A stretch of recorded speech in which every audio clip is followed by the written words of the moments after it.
What's going on? I am Nando. And I'm DJ. And I'm Diggins. And this is Mostly Nitpicking, a podcast where every week we pick apart a piece of pop culture by looking exclusively at the details. Woohoo! Yeah, woohoo! This week, we're talking Christmas Chronicles 2, another Netflix Christmas thing. Christmas thing 5 or 6 of Netflix's this year. Is it Yeah, they that have thing? a lot. I think Yeah. if you paid attention to the intro, Nando, you would know this is really Christmas Chronicles Volume 17. No, yeah, that's so true. that we know its place in the eventual Christmas Chronicles cinematic universe. I mean, Yeah, we'll that's get to true. it, but I think it's a master move to like set this up for some sort of bizarre prequel series, because I think we need to get rid of some of these actors, and Well- I'd love to see what the future, think what the we need to past get of this rid is of- like. I think we need to get rid of most of these actors. No. Especially one, which we'll get to. Before that, though, before we talk about Christmas Chronicles, I want to talk, we got it real quick, because we put the episode, we recorded our episode last week on Wednesday, like we do. And then Thursday, some news broke. News very important to us for various reasons. But as I'm sure everybody knows, Warner Brothers has decided to put all of their 2021 release schedule on HBO Max and in theaters at the same time, as part of their, like, mad rush to get some of these movies out that they already finished. And that's interesting, so we should talk about it. Yeah, I think so. So it's Yeah, nothing like a freezing cold take. Well, listen, I think we have some interesting perspectives, and I think this will bring up another fantastic, mostly nitpicking audience that I feel okay with, or segment. argument that I Yep. feel okay with dredging out from the dead, because I've been vindicated. Same. So HBO Max is a subscription streaming service. I believe it costs $15 a month, something like that. Yeah, which is what you would pay for HBO under any Yeah. circumstance, so you're just basically buying HBO. It's not available on Roku's, which isn't crazy. It's also not available overseas yet, although who knows, maybe they'll fix that. It's also not available on PS5, just saying. Oh, really? Really? Yeah, on PS4. Yeah, but not 5. Yeah. Right? Oh. Like, what the fuck? Oh, I see how this is going to go. So DJ has a PS5, and that's going to be the new AMC Stubs thing, where it's going to be it's like, true. guys, as a PS5 person, I have a little insight. PS5 is cool. I'm in the elite class of PS5 owners, and it's great. I love Tell my me- PS5. Yeah. DJ, how'd You'll you get be it? What was the spared story? when the culling starts. Or So- you'll be the first we call. So I don't know if people are PS4s. familiar with the Twitter account at Wario64, but I just had his Yeah.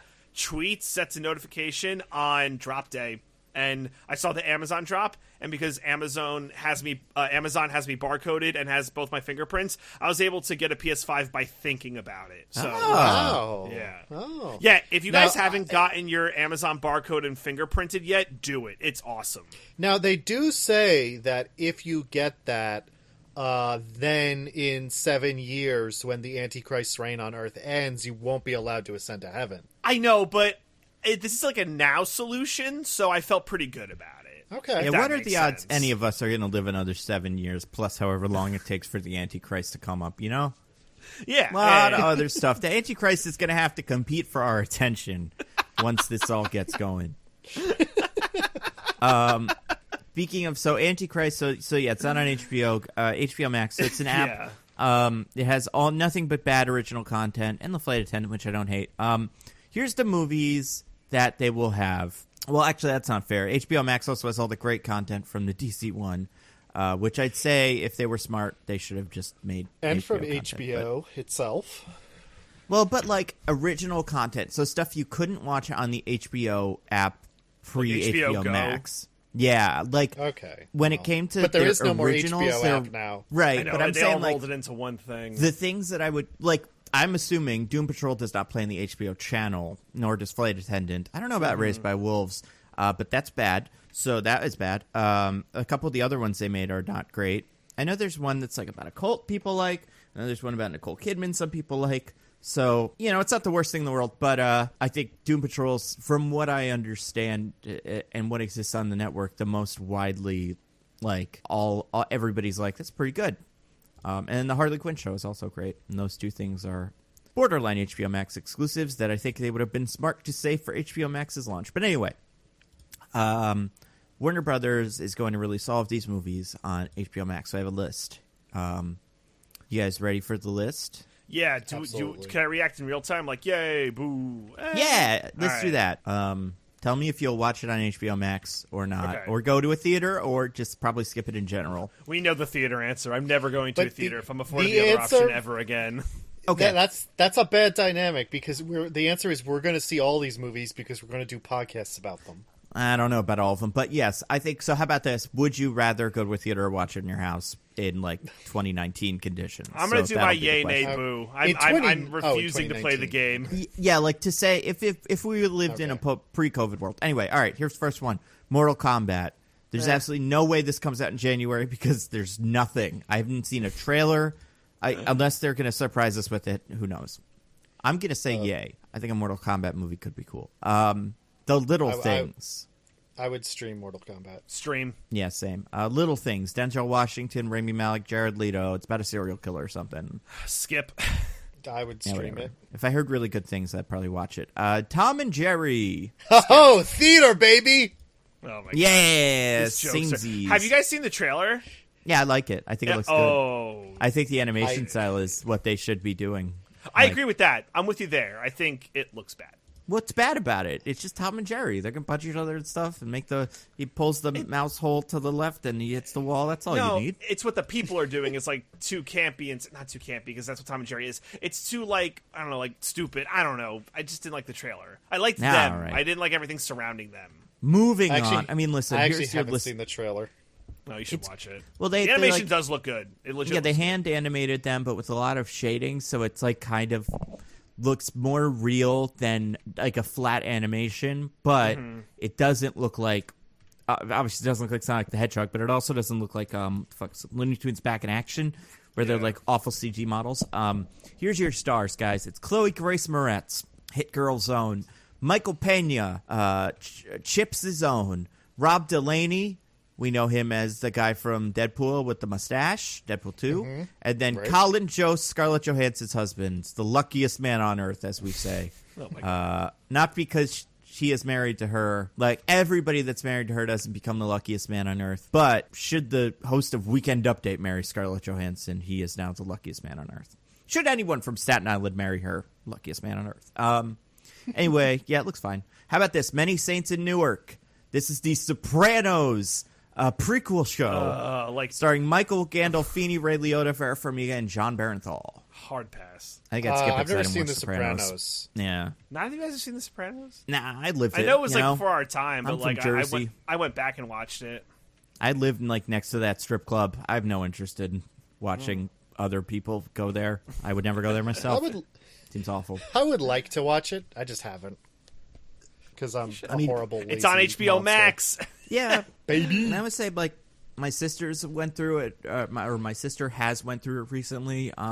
Another friend of mine, I can't remember who, but someone else I know just did like a Sopranos binge, and they enjoyed it. Anyway, Reminiscent, starring Hugh Jackman, Rebecca Ferguson. This is some sort of bullshit, like Eternal Sunshine of the Spotless Mind meets science fiction. It's like more hard sci-fi version of that. Yeah, what do you think of this? Sorry, so wait, hold on. I'm a little confused. Is this, are we on the assumption that we are going to see these movies and saying theater or stream, or are we skip an option? So DJ has decided that he is doing yay or nay. I am doing theater, stream, or skip. No, I've also been doing the theater, stream, or skip. Oh, okay. Well, then, yes. The theater, stream, or skip. That's the one. Then I would skip. I would also skip. I think this is a solid stream for me. I'll watch any of these crappy-ass movies. Also, Diggins, you're saying skip wrong. It's skip! Skip! I want to address the issue. Oh, my God. Speaking of a Clash of Titans, we have Godzilla v. Kong, starring Millie Bobby Brown. We're going to bring those characters back. Oh, Julian Dennison and Alexander Skarsgård. I mean, I'd theater it. Theater. I'd say theater, but also I don't care about this. I know, but maybe unless someone fight good. I like Godzilla too much. The second Godzilla, the new blah blah blah. The second new series of American Godzilla movies, not very good. However, I like Godzilla enough that I'm probably going to see just about any Godzilla movie that comes out in the theater. I feel that. I think if I heard reviews that are like it's worth going to the theater, then I could be convinced. But if I heard reviews that are like it's as stupid as the most recent one, I might skip it. Who knows? How about The Conjuring 2? Or I don't know, 7. Devil Made Me Do It. Vera Farmiga, Patrick Wilson. Skip.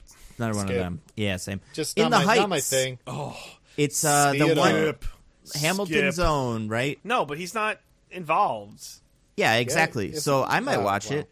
No, I'm kidding. He's fine. It's that same shit though. It's like that same like Broadway rapping. I'll give you a hot take. I don't think In the Heights is very good. I believe it. I've never seen it. I've seen it, and I don't think it's good. I think one song from it's good, but you know what? Is it the one In the Heights? No, I think the opening song where it's like, "My name is Dunn." I don't want to do this because it's going to be horrible. Hey, my name is Heights, and I'm here to say I love the Heights in a Heightsy way. But Dominican shirts and people dancing. I have one picture of this open, and that's all I got for this movie. Here's what I'll say. People are going to come back and say, "DJ, movie's not for you." All right, I'll take it. I will accept that as an L. Sure. Yeah. Not every movie's for everybody. That's fine. Yeah. But I will see this in a theater. I'd probably see it at home, probably. I don't know. We'll see. That's just another one I wait for reviews. How about this? Space Jam 2, A New Legacy. Oh, my God. LeBron, Theater, Don my Cheadle, friends. et Super cetera. spreader event. Going crazy. Yeah. Yeah, I'd see this in a theater in 2020. Yeah, I'd go tomorrow. I would cut go my tomorrow. grandma's head off to see this in a theater. Just I would like I would not really do that. Don't do that, listeners. No, yeah, don't do that. No, I'm joking. But I will see this movie with all of my friends and make a huge fucking deal out of it. Yes, it'd probably be fun in a theater. I will call enemies from 20 years ago and be like, "You're coming with me to Space Jam." Ooh, who? It's time to bury the hatchet over Space Jam. That one person who Yeah. stuffed you in a locker that one time? Oh my God, Andrew Bynum. I will call Andrew Bynum. And I will... Sure. Wow, okay. We're Using really his doing a name, big but yes. call out. Yeah, Yeah, listeners. He was famous. He was famous. He still is, right? Well, he doesn't play yeah. basketball anymore. But no, it's Yeah. not the name of a random person. Like he was a basketball player. That's cool, right? Like you can call out famous people, right? That's not against. and the he wor- did like, do that yeah, according to so, your like, story. So fuck it. That's not against the rules. No, whatever. All right, Diggins, is How that about- against the rules? I guess that's fine if he's famous. All right. Yeah, he's famous. It's cool. All right. How about Suicide Squad or the Suicide Squad? Oh, Excuse me so much. I'm calling Pete Davidson, having him go to a theater in Staten Island with me so we can I watch was going together. to say, speaking of Staten Island, it's Absolutely a theater. I have to see John Cena eat those 31 empanadas.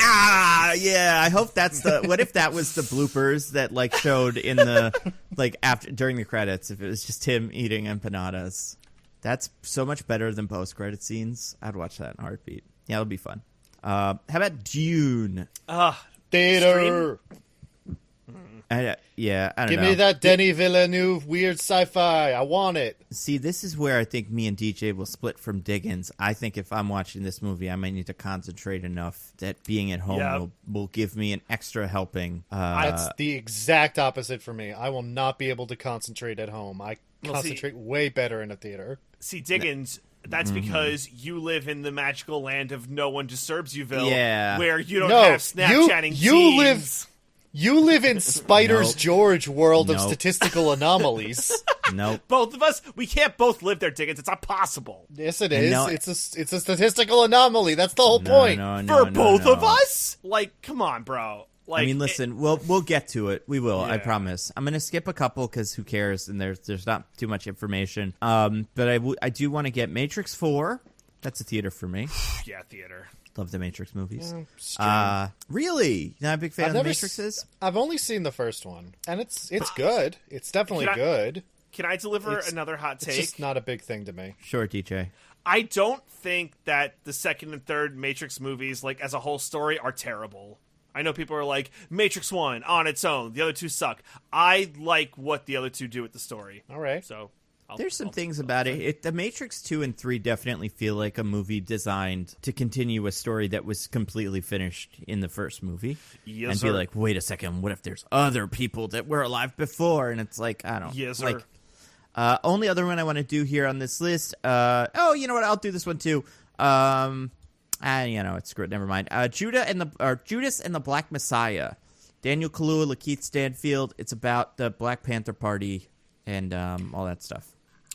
Stream it because for the same reasons as Dune. Yeah, I'd see that in a theater. I wish I could. Yeah, me too. Yeah. I would like to enjoy that in the theater, but I can't. We'll see. Yeah. Okay. So how about this? So, all right, what do you guys think? So that's your movie. So there's some in there that I'm like really excited for. What do you guys think? Is there anyone that stands out as someone you care the most about right now? Space Jam 2. What about you, Diggins? I was gonna say I figured I'm going Suicide Squad, but I think those two are my 2 and 3 in that order. Space Jam's Dune, just because of nostalgia. But Oh yeah, 100% nostalgia, not based on quality. Well, at yeah, all. Space Jam's a very bad movie, and I don't think Space Jam 2 will be better. It's gonna be awful. It's gonna be No, fun for us. I think with the benefit of hindsight, you can make an interesting Space Jam movie. Especially Don Cheadle as the villain. I don't know. It could be fun. Apparently, it's got like fucking Pennywise in it. It's going to be a weird thing. I'm excited. I'm so excited. Oh, also, real quick, this is like a tiny thing, but I was reminded of this. I was reading reviews for the podcast because I wanted to see what they are because someone else was posting their own. I was like, oh, let's see. Oh, no. And someone was like, Yeah, they curse roast a lot. us. Listen, most of the reviews were very nice and positive, and even the one that said we curse a lot was very nice and positive. But it was wow. like they curse a lot, and that's We do. It's true. something. Yeah, we do. We should and I'm stop. not We gonna should no. legit stop. We should No, keep but- cursing. Whatever. I don't know, man. Have you seen that video of Stan Lee talking about why he says "fuck" all the time? No. It's great. He's like, it's this beautiful word that can enhance any sentence. It's pretty much what Patrick says in SpongeBob, but it really made me appreciate the word "fuck." Did you find like a really bad review, like that we are trash? Like I would like. No, it was a good review. No, I want those. I want they the might unlistenable. Yeah, DJ's I only powered saw by 2. negativity. I truly am. I'm sure my negative review for us. They talk too long. They kind of ramble. It's too long and it's not That's true. insightful. It's pretty. You can Yeah, get this they're content unprepared. anywhere. I don't know. Yeah. That's Oh the man, stuff. yeah. But besides That's that, all true. That's all Yeah, correct. exactly. It's so true. Nobody should listen to us. But That's here a you good are. point. Yeah. So give good reviews or don't. It's fine. But just if you're like, oh, they curse a lot. Yeah, that's it's part of the thing. But either way, okay. But before we get off it, because we said we could get back to it. Now we'll never get a resolution on the whole, Diggins, the theater lives in the magical world of good theaters. But I think we might. we were proven right, Nando. I think Diggins Yeah. was proven wrong. I What? do too. In Yeah. what world? The Twitter discourse, Diggins, the only The Twitter discourse that truly discourse was matters. like 2 people were like, I also have bad experiences. Those No. are our 2 Everyone fans. else Don't was shit like, talk you our 2 guys are fans. crazy. No. Diggins, I got so many people responded to me with like, I saw this, and some guy brought in a crab leg, and it was the worst smell of all time, and it was very loud. And like, that's what I'm reading right now. Alex from High Top Films said, another YouTuber said exactly the same thing as I do. He lives in Pittsburgh. Not that that's a surprise. I'm pretty sure that's like a known thing, but just the idea that like maybe Pennsylvania's the problem. I went to see there was another one, but there were so many. Opening night for Avengers, lady wouldn't stop audibly gasping. That one's not so bad. There was another one who had a good Avengers one. Oh, during Infinity War or Endgame, someone in the beginning screamed Tony Stark dies, and this person had to be very quiet man. as to not spoil it by saying that it is true. But yeah, I got so many people when I said like, I would genuinely feel worse for this if 90% of my theater-going experiences weren't like some terrible story. So many people like, went to see A Hobbit, group of girls laughing, loudly talking about how hilarious the characters were. Loki made it, so I haven't seen The Hobbit, nor do I remember it. Like, there's 20, 30 of them. Listen. Those girls improved The Hobbit for you. Nah. Okay? Hobbit, bad movie. No, you can't say, oh, well, the people who were talking made it better. No, that's not part of the rules. I mean, that is not my actual position. I'm just pointing out that the Hobbit movies, the first one is they stink. passable. The second 2, horrible. Fine, Anyway, but then the first time you posted this, everyone was saying like, wow, you guys are crazy. All my movie theater experiences are fine. So if anything, we're at a stalemate. I mean, maybe, but I don't know. the point still stands that we do exist at least.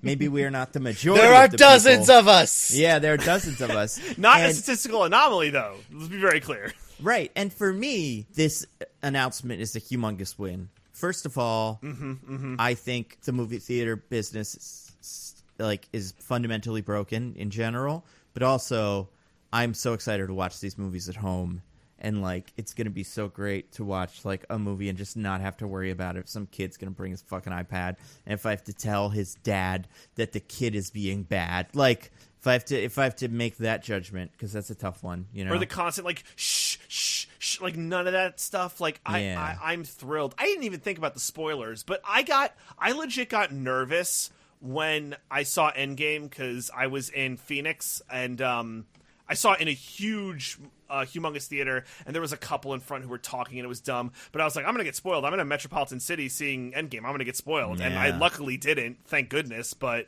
I was so nervous for spoilers. I mean, I live in a metropolitan city, and that kind of thing never happens to me. I don't know how you do it, man. Be a normal human being who lives in the world. That's it's how not I do it. on you. It's on the other dipshits who are bad. Well, you know what the problem is DJ, you live in the suburbs, and Nando, you live in Philadelphia. Those are your problems right there. Well, but this has been this is a problem I had in all the places where I've gone to movies, which is in the suburbs of New Jersey, in the city of New York, which I used to go to all the time when I would go to movies when we went to college, not like exclusively, but like a lot, or the city of Philadelphia or the suburbs of Philadelphia, and like it's a huge swath. It's very representative of at least the East Coast. Every single movie I saw with you guys, the audience was fine. I don't think that's true, but I can't remember. Like, there's no way I can. I think that's true because I've only had one bad movie theater experience ever, and you guys weren't there. To go to a quick other side of the coin, so yeah, Diggins, let's say that you are in one of the rare theaters where the people aren't a problem. Then it's the You mean one of the many millions of theaters across the world, then as it's opposed to the other... two that you guys go to. Then it's one of the other problems with the theater, where the theater itself is bad. I remember when we saw Guardians of the Galaxy, I had to run out of the theater to tell the woman to turn the lights off because the lights were on for the first like 10 minutes. My experience also very rare. I'm going to also say I think with a lot of the movies we would see, not all, but a bunch, we would see them with opening night, like 12 o'clock Marvel crowds. Mm-hmm. And that does tend to be a more, like, forgiving audience, because I think the problem with movie theaters, and I said this in tweets, but I also wrote a big paper about it that I'm not going to make into a video. But, like, in general, if you, like, people are worried that this will kill the theater business, right? If that's true, implicit in that statement is the secondary statement. There are people going to the movies now that if given the choice would not, right? Like they would rather watch the movies at home. And if those people are at a theater, all that's going to happen, like, is that there's going to be it's incentivizing people whose kids want to go to the movie theater just because they want to see the Frozen, but they shouldn't be taking the kids because the kids are going to be on their phones all the time and they're not going to tell the kids to stop. Like, those people won't go to theaters anymore. So I think now we're going to have movie theaters that are full of people who want to be at the movie and have the choice, as opposed to before, where if you wanted to see Spider-Man the first 3 months, you watched it at home, or you watched it in the movies because you couldn't watch it at home. That's I think your argument there is flawed. Why? Because we're not talking about two equal propositions, going to a theater or stream a movie at home. Streaming a movie at home is indisputably much, much easier. And many people will do a thing that they don't necessarily prefer because it's easier. Now, that could mean... So, like, there's a difference between catering to an audience that would like to do the thing, but doesn't always have, like, acknowledging it's not convenient, and catering to an audience exclusively of the people who love it so much that they will do it even when it's not the convenient option. Now, yes, there are people in there who would rather see it streaming, and the convenience isn't even necessarily the factor. But there's plenty of people who like the theater experience, but have to admit to themselves, like, listen, it's going to be easier to stream from home, especially, say, like you said, like parents of young kids, but ones who would get a babysitter and have a date night or something. Like they have to admit that these are different categories. There's whole lots of people in a gray area between those two types of person you outlined. But my problem, so I more or less agree with that. However, I think the way that I think that affects the theater experience is, I believe there are, let's say, 4 types of people. There's a different one than the gray area, right? There are people like myself for some movies, or some of us. There's people that just will would love to go to a theater and will enjoy the theater experience and the big old dinosaurs on the tremendous screen and whatever. So there's that. Or just like the Daniel Kaluuya on the tremendous screen, whatever. Then there's the middle people who are like, we'll go to a theater. That's fine. Watch it at home. Maybe we'll do that too. We'll see how we feel at the day, right? There's the third group, which is the people who, like you're saying, the parents and like, let's say like people who just like with short attention spans and like will take out their phone and want to be able to be on their phone during a movie. But then I think there's a fourth group. And I think the fourth group is people who, like, actively don't want to be at theaters. People who are like, I would like... So I guess what I'm saying is I think there's a distinction in your gray area between people that don't care about being at theaters but are kind and, like, quiet and you know, make the experience better or fine. And then people who don't want to, like... who are in the gray area, but also, like, you know, maybe they'll talk to their friends or whatever, but they're not, like, they're still kind of there to have fun. But then I think there's the fourth group of people that are dragged to the movie theaters because they want to watch the movie on their phone, they want to talk to their friends, they want to, like, be able to have the kind of viewing experience that you're used to having at home on your couch when you're watching TV, but... were it not for the movies monopoly, like the theater's monopoly on movies for the first 3 months, they would not go to a theater 100%. And I think a situation that takes those people and gives them the alternative is only going to be better for us. People that like the theater and 2 and 3, but not 4. The problem there is that those people are fey spirits conjured out of thin air whenever you or DJ wander into a movie theater. That is some nonsense. They're not like real people. They're just like malicious fairies that exist because of the curse the ancient witch placed on the two of you. And all the people in my Twitter and lots of other people. We exist. We do exist. We demand to be taken seriously. The only thing is, like, I don't blame the people. Like, the thing that I think is important to, like, kind of explain is I don't blame the people that go to the movie theater and talk. I wish they wouldn't. I kind of blame the parents that bring kids that go to the movie theaters and talk, because I've been in both situations. I've been in situations where there's a kid talking in a movie theater and the parent gets really like, shut up, you're supposed to be quiet, like takes them out of the movie theater. Like, no, it doesn't like, you know, doesn't like hit him or anything, but just is disciplining, versus the one who's like, fuck you, I'm here too. My kid gets to talk and be on his iPad, and what are you gonna do? Fight me? Like, so I think there's different versions of that character. But the idea that, like, I don't blame most of the people at movie theaters, but what I think the problem is I think, like in any monopoly, there is a level of, like, it hurts us as consumers, and it gives the companies an excuse to not innovate. And I'm hoping that, like, my local whatever, AMC or whatever, will start, much like the Alamo Drafthouse, putting in ushers. I want ushers. One person in the theater whose job it is to make sure that nobody's on their phone. Because that is, like, something that they could do to make the experience better. And they've never had to do it because there's never been, like, if they're playing the Avengers movie, they're going to make lots of money because the Avengers people are going to come and they don't have a choice. But now they have a choice whether they want to see The Matrix at home or in the movie theater. And maybe now the movie theater will have to give you a reason to come to the movie theater. Well, I think that's exactly it, Nando, because, and then there's like one little thing I wanted to say is that I feel like the movie theaters, right, like they make a lot of money, and they pay like slave wage to their employees because they just hire teenagers and people who like need a job, and they don't pay them well, so there's like no incentive for them to try and put something good out there. So I would like to see a system where maybe, like, you know, the employees are asked to do a little bit more, but they get compensated properly. And it's not just like minimum wage teenagers who are like, I literally don't give a fuck what's going on in this movie theater. And like almost every bar I've ever been to has had a bouncer or something. Like, right. Hire those people to do the ushery parts. Like, because I also think part of the problem with this, because there's the part of the problem that's like, I don't like the corporations in charge, like the AMCs and whatever.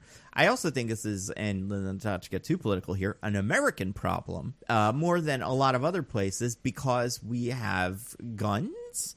And wow, what a turn. no, but for real, like, have you ever heard one of those stories? Because they happen, not like stories, but like news reports of people getting shot at movie theaters over disputes like this. Yeah, like that shit happens. And I think if it wasn't for that, people would feel a little more comfortable being like, hey, buddy, can you be quiet, please? I'm trying to watch this movie. But you're like, am I going to fucking take my life in my hands so that I can see Dumbo in a more nice environment? Like, no. So I think I do think that's part of it. I don't think it's a huge part of it, but I do think it doesn't help. I mean, listen, Well, you're guys, not going to get me to sit here and defend corporations or their wage practices. What about guns, Diggins? I'm not going to Yeah. defend the Second Amendment. No, not that either. I guess I would just say that I feel like we're on a completely different conversation at this point, where you guys have conceded Yes, that we theaters are good. No. Ideally, theaters, like the platonic ideal of a theater is good. Yeah, My I'll best sign theater on to experience is great. My average theater experience is bad. And I don't blame the people All right, who go to movie Spider theaters. I George. blame the companies who propagate shitty practices to make a less than optimal experience. Yeah. That's where I stand. It's not the moviegoer's fault. However, I'd say the other thing, and we kind of didn't talk about this as much because we're talking more about like the theory of it. In practice, it does seem like Warner Brothers kind of fucked over everybody in terms of not telling them, but also I don't know how they could have done this, but like the complaint from some people, everyone but a certain British like whiny, I don't know, scarf wearing jerk. Everyone else was like, hey, they didn't tell me about this, so it sucks. And I didn't get to negotiate a back end like Gal and Patty did for Wonder Woman. Like, I get that. That makes sense. And corporations suck, so Warner Brothers probably also sucks in this. Yeah. However, there's one person that I don't want to hear from in this debate, Santa and Claus? his name rhymes with Mr. for Poland. He can go suck an egg. I don't need to hear about how the theater experience needs to survive forever. I hope he goes down as the person who potentially killed it. Listen, I got 2 points here. Yeah. One that's Yeah. fair about Mr. for Poland. Mm-hmm. I want to bring up the Steve Soderbergh take, Sure. God, which this- is more No, in line take with is me. fine. I mentioned this before the podcast, but I didn't. But I want to bring it up on the podcast so you fine listeners can hear it also. Which is essentially he was saying like, yeah, I think theaters are great, and I like theaters, but I get it with vaccine being distributed and everything, and trust needing to be restored, you're not going to get to a point of like total theater saturation like we had before the pandemic right away, and therefore it doesn't make economic sense to only do theaters. So I completely understand why they would want to do it. That being said, economically, again, there is nothing streaming can do that's comparable to like a $1 billion like theater release, and so companies are going to go back, like filmmakers are going to go back to doing big theater releases, and this isn't going to be the new normal, but it's going to take time, and I think that's fine. And it could also, speaking of the big releases, like there's people have complained that like a lot of studios, like your Warner Brothers is probably your Universals, your Disneys, although Disney's the exception because they're succeeding at it, have been trying to get Avengers Endgame numbers in movies,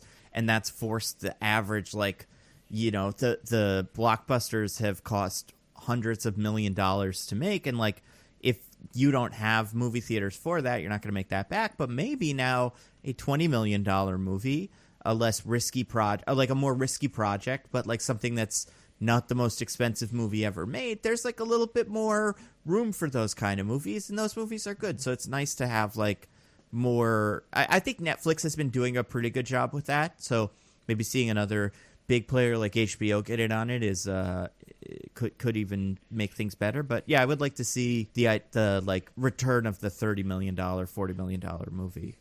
Yeah. I mean, yeah, because like most of those that I read, it'd be great. And R-rated movies, movies that don't have to play in a theater full of children. Like make a R-rated, Punisher movie, or that's not a good example, but like something like that, and not because not just for like the sake of being R, but just like make an R-rated Terminator movie, because that's what the Terminator kind of should be. And don't be scared that you're going to lose your audience because the kids won't go see it. Anyway, and my second point, by the way. Yeah. Is that those ideal movie theater experiences that you guys are talking about, those could be yours if you would just carry the witch's pig up the hill and feed it from the spring while singing to it. Do you know how much breaking work the that curse? is? That would break the curse, and then your movie theater experiences would be normal, and you'd have a good time again.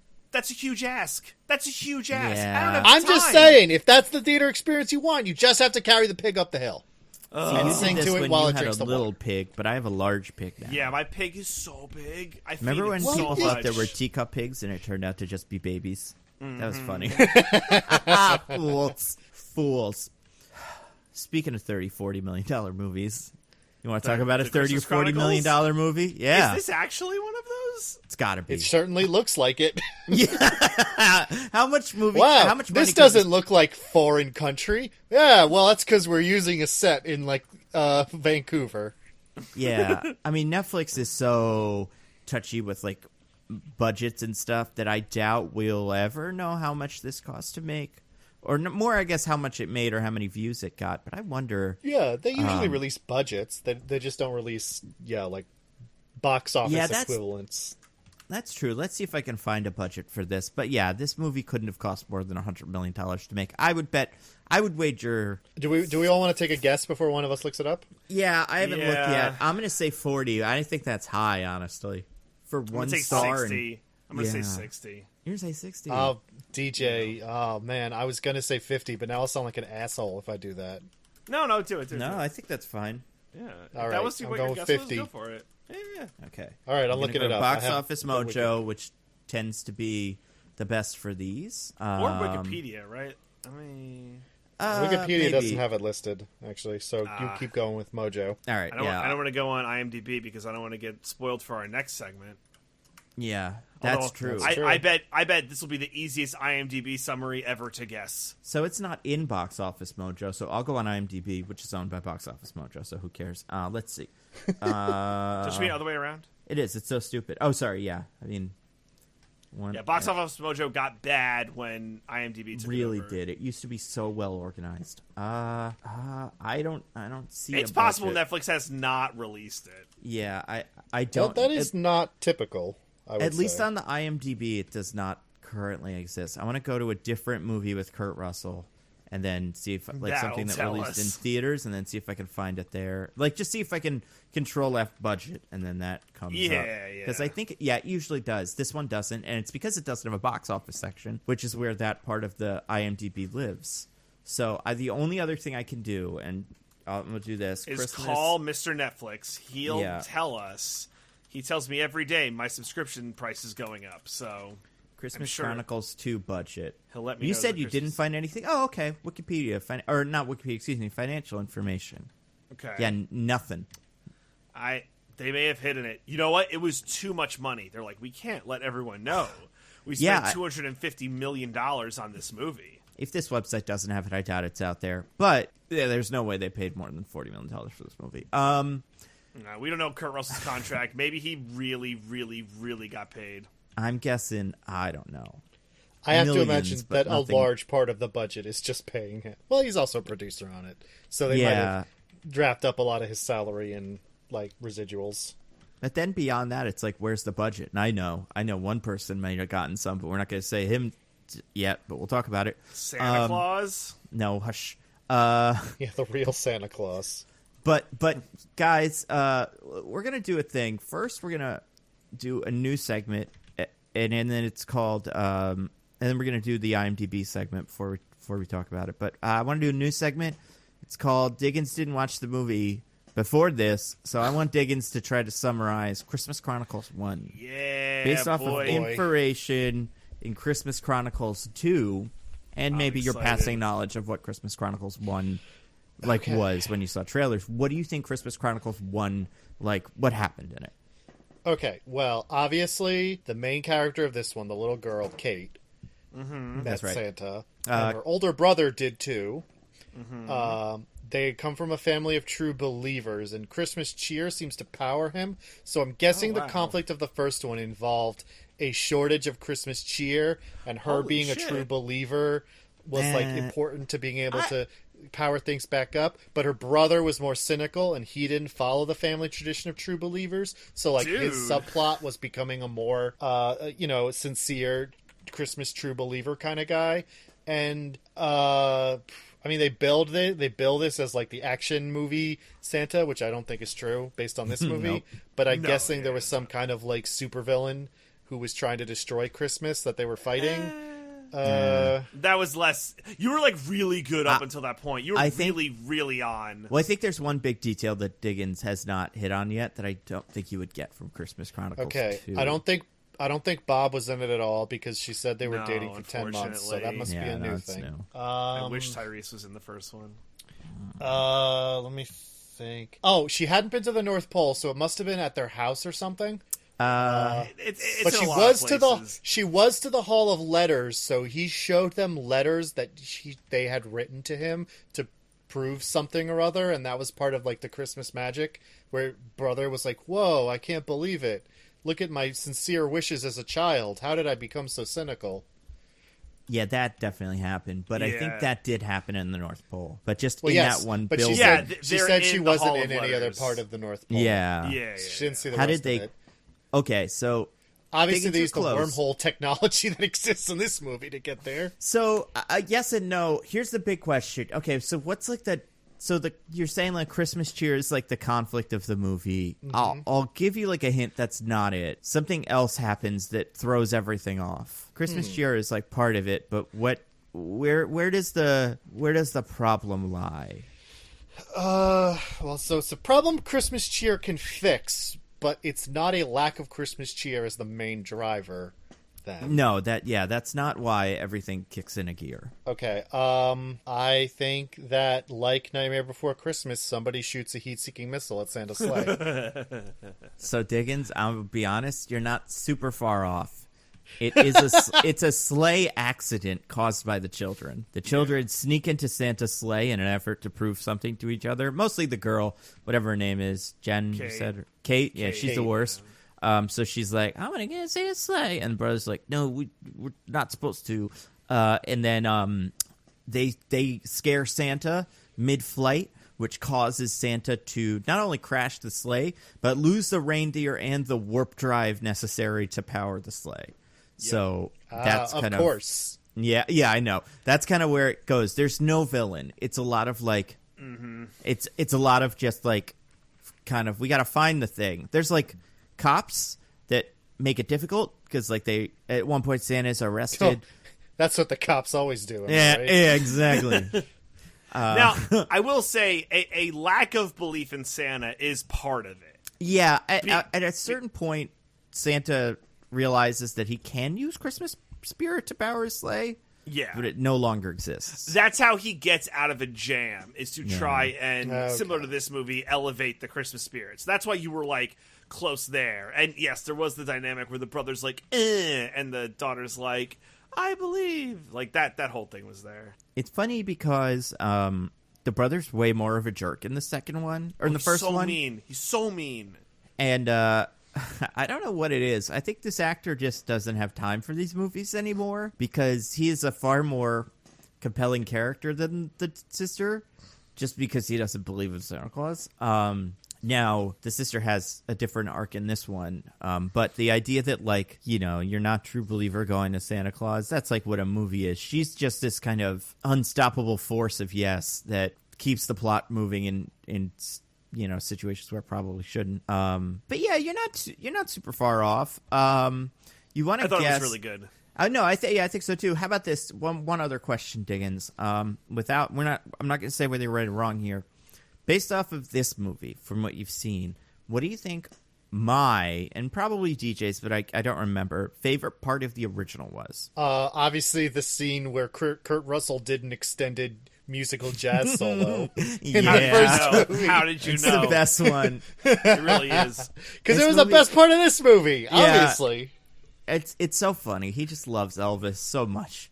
And he'll do Elvis as much as he possibly can, this Kurt Russell character.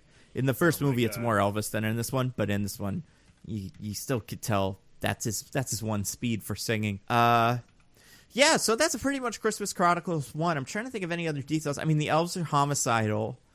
in Christmas Yeah. Chronicles 1 as not a plot not a plot point. In this, Oh, it is the a plot elves are point. in that one too. Yes. Oh, yeah. They live in Santa's bag, which is another thing that's lost. So at one point, Santa's bag is stolen, and then they appear out of it and fight off some muggers. And they are more terrifying in the first movie. They cutened them up in this movie. You know how... Oh, sorry. I was just going to say, they like kind of just made them more like squishy and lovable. In the first movie, they are a nightmare. Well, how about this, Diggins?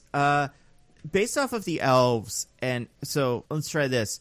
So you know how there is there's like a look to some of the elves, and like there's some things that like you keep seeing with the elves for some reason, and you're like, why is that a thing? You mean they're horrible CGI gremlins? Well, more than that, a really specific thing about some of the gremlins. Do you want to take a guess?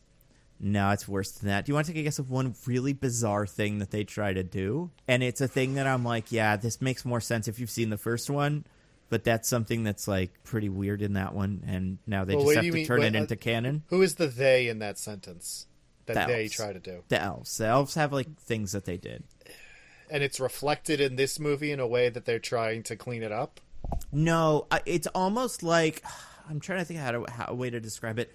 It's like if like a Spider-Man movie has like a side character in it that's a really an important side character, but then because that's something that they did in the first one, whoever's writing the second one just figures that guy has to be in this one too, even though he doesn't really fit. Like there's a certain aspect of the elves, and this is like really, nitpicky kind of, but I do think it's pretty funny, and it's easily the most shocking part of the movie that I noticed in this, and I'm like, wow, that must be weird if you haven't seen the first one. Is it that one little elf that's helping the villain in this one? No, but I thought you had it for a second. No, it's a thing the elves have. Some of the elves have. One of the elves has. Mm-hmm. I have no idea what you're talking about. You can give up. It's a chainsaw. So this one scene where there's a scene where one of the elves tries to cut off the brother's dick with a chainsaw. It's amazing. Yeah. Yeah, and like I kept seeing Chainsaw Elf in this, and I'm like, man, without the whole thing of the elves are bad, it's crazy that he's still got a chainsaw. Right? It's like he's just trying to cut down trees, whenever he gets a chance. I don't know. I feel like, oh man, this guy's going wild and being crazy and violent, and like they have a chainsaw is such cinematic shorthand to me that I didn't even question it. So yes. Fair. Yes, but also I do think the chainsaw appears far before that as just like his thing. Like that one elf has a chainsaw all the time. He's chaining and sawing, and when he goes buck wild, the chainsaw goes over his head. But even before that, he's like, "Hey, it's me, the one with the chainsaw. What's up? Good to see you guys again." I think I didn't notice that. It's a weird thing, but yeah, I love that got brought back. But yeah, I mean, besides that, I think he got most of it. Yeah, you did real well. I'm proud of you. But now, let's see if you guys can figure out what the premise is for Christmas Chronicles 2. No subtitle here. No sub. Go. Yeah, just like Christmas Chronicles 2. We'll start with DJ since Diggins just did a lot of work there. All right. All right, I got this. Okay. Kate must team up with Santa to save Christmas again from an evil elf who's seeking revenge. Okay, Diggins. Kate, running away from family problems, teams up with Santa once again, saving Christmas from a dark figure from Santa's past. Oh, this is tricky. It's as close to a tie as I can think of. I will say, what? I think Diggins got one bit that DJ What? didn't. Yeah. Oh my god. Diggins, do you remember exactly what you said? The first bit specifically. That Kate is running away from family problems. Yeah, that's the bit that I don't think Diggins or DJ had. So I didn't, but that was in the summary? not Feels like so... explicitly, but there is a bit. So here we go. It's Christmas Chronicles 2. Kate Pierce, and then this is it. Now a cynical teen is unexpectedly reunited with Santa Claus when a mysterious troublemaker threatens to cancel Christmas forever. So all the rest of that you both more or less had, except if one of you said troublemaker or something like that, that would have been good. But I'd say troublemaker Recount. is a more fitting description of this villain then I like want- dark presence. I want to whatever. recount. What did you say? No. I want to recount on the whole family for disgruntled teen thing. Because, like, what? Can you read that one more time? Well, you didn't mention anything about Kate having a personal problem in this movie, and I did. I think that's Nando's point. I don't think she does. That's nonsense. Well, but it's... What do you mean she Kate does? Pierce, It's the whole, Kate like, Pierce, now dark. a cynical teen. She is not now a cynical teen. She believes That's in Santa true. more than ever. That's Yeah, nonsense. but it's not... She does believe in Santa, but she's still a cynical teen. She's not. She's so positive and ready to go. I got to agree with DJ. She's absolutely not a cynical teen. She's just having a tough time with her mom fucking a new man. Well, yeah, with Tyrese, there's I'd say no she's cynicalness. She's cynical. She's cynical about Tyrese, kind of.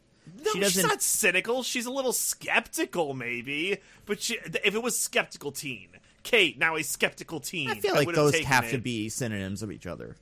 No, I think they connote different things. Like, if Kate was like, oh, you know what, that Santa stuff was BS. Like, we didn't actually meet Santa. We met a magician. Like, or... No. We met a member of the Illuminati, you know, the secret magical beings that control the world. That wasn't the real Santa. Look, Nando, you don't have to defend this IMDb. You didn't write it. But I think cynical is like an accurate-ish description. Just distrustful.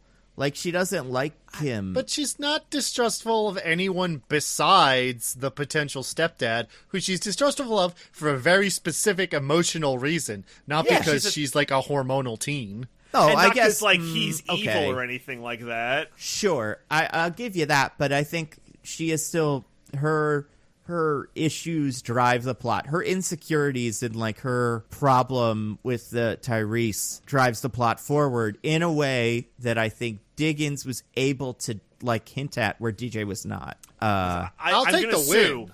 I'm going to sue. I'm taking this to every call court who fucking will Rudy try... and Ted and all those putzes and see if one of them can get you to the highest court in the land somehow. But I don't think it'll work because Look, listen. Here's the thing. I would have taken that IMDb summary if at any point Kate was like, because the thing she calls bullshit on is the fact that they're in Cancun for Christmas, which is kind of bullshit. No, like, it's awesome. No, I'm with Kate. It's not Christmas. I mean, like, if you're from an area where that means Christmas to you, then absolutely, have a good time. I'm not trying to knock that.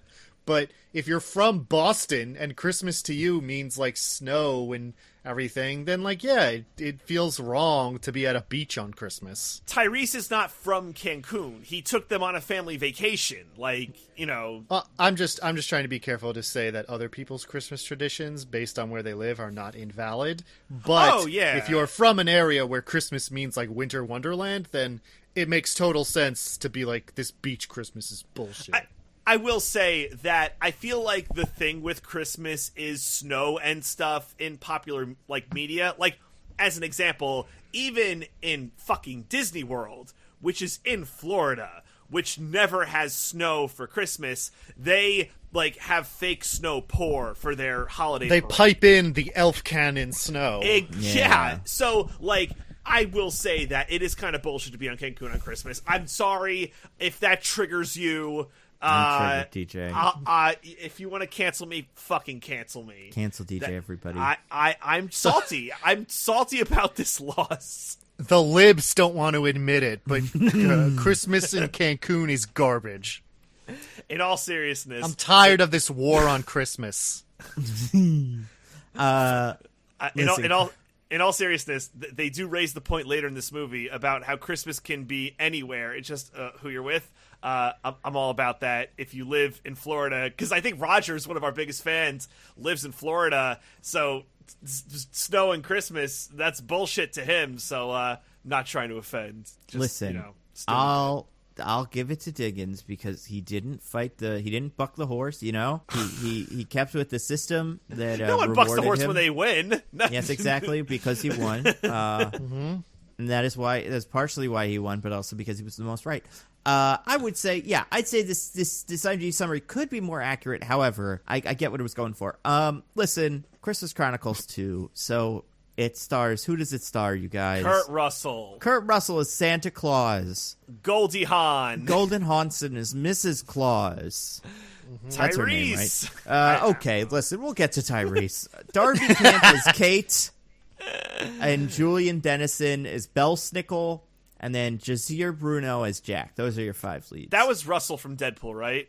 Yes, he was. Yeah. Yeah. Okay. And then the other kid is from. Do you know what the other kid's from? I do not. A big piece of shit named The Witches. He's back, baby. Oh, wait, that's him? yeah. That's fucking Same him? kid. Oh, dude. Same. Heck kid. yeah. Holy shit on a stick. Yep. So, way to You go. know what's weird? I thought the bad acting was from this movie, not him. So maybe I'm learning something. I'm just Whoa. kidding. He's fine. He's fine. No, We'll there's other get to good it. actors in this movie who have bad performances. Yeah. Wait, no. Not Kurt Wait. Russell. He's perfect. Yeah, he's No, great. not Kurt Russell. Not Kurt Russell. I'm not talking about Kurt Russell. We'll see. I think this movie. So, me and DJ, where did we sit originally on Christmas Chronicles 1? Do you remember? I think did. you were like, it's kind of stupid. I did not like it. I remember Yeah. because I said it was boring and uninteresting. Yeah, that's true. But it'll color how I feel about this movie. But anyway, Yeah, I agree. I think Christmas Chronicles 1 did not live up to the promise of its creed. Like, exactly. Kurt Russell as Santa Claus as the pitch deserves more Kurt Russelling, and that was just kind of a role that could have been played by any adult. Well, I was gonna say this is like I've always heard the pitch for these Christmas Chronicles movies to be like the Kurt Russell Santa, like the action star Santa, the cool Santa, whatever, however you want to put it. And so I was expecting something a little like more action oriented, or at least like with a little bit of a harder edge to it. But this is just like your dime a dozen Christmas pablum with Kurt Russell in it. so yeah. it's interesting you say that, Diggins, because I feel like in Christmas Chronicles 1, we actually get a different Kurt Russell Santa that might be closer to. And in this movie, he's been sanded down to like dime a dozen Santa. I think this movie. I think if you're familiar with the issues that Christmas Chronicles 1 has, you're familiar enough with this Santa that you're like, whatever. He's a guy. He's a guy who like he's kind of Kurt Russell, but also kind of not. And I think once you get over that, the movie works a lot better. I think Kurt Russell as Kurt Russell Santa is Elvis Santa, and that's the thing that I think these movies need to really lean into, because he is like cool and like he's overconfident in ways that an action hero would also be, but he also has jazz solos and stuff, so like that's kind of where I feel like that the Kurt Russelliness of this movie almost works, but like about as much as the first one.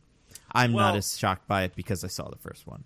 Nando, I may be wrong, but didn't the first Christmas Chronicle Santa have a little bit of an edge to it? Like, I think mostly because he was in the real world. Right. And he had some kind of problem solve. Yeah, there was one bit where he did a one-liner that I liked, and I remember that being like, oh yeah, is this it? And that wasn't what the movie was, but if it was, could have been a big winner. I think like this movie didn't get there, obviously, but it like I don't know. It's a shame with these because you can see it. They've almost got it. They're so close, but they can't quite reach greatness. So that's really it's really tricky. I liked I think Kurt Russell in these is entertaining, but I think part of it is like, who is Kurt Russell to people? Because I think children don't know him as an action star. I think they know him as the guy from Guardians of the Galaxy.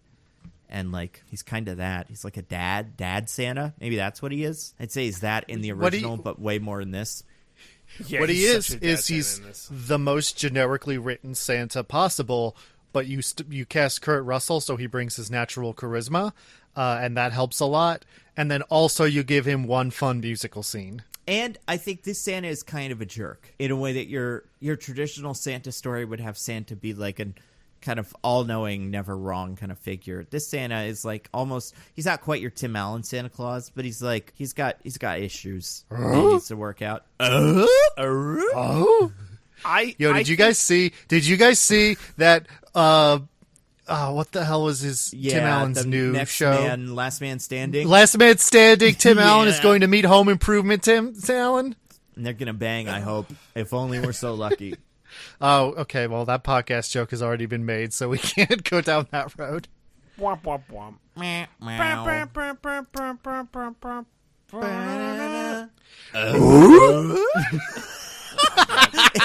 weird that sound is a thing. That like his show is that like something from his stand-up? Did he like end all his jokes with like, "What's the deal with wallpaper?" It actually is basically it's awesome. It's part of his like incredibly sexist stand-up where he's like, men do big man things and they grunt a lot. Like when they like sell the cocaines and stuff. Yeah. Would you like how many rocks would you like? Yeah.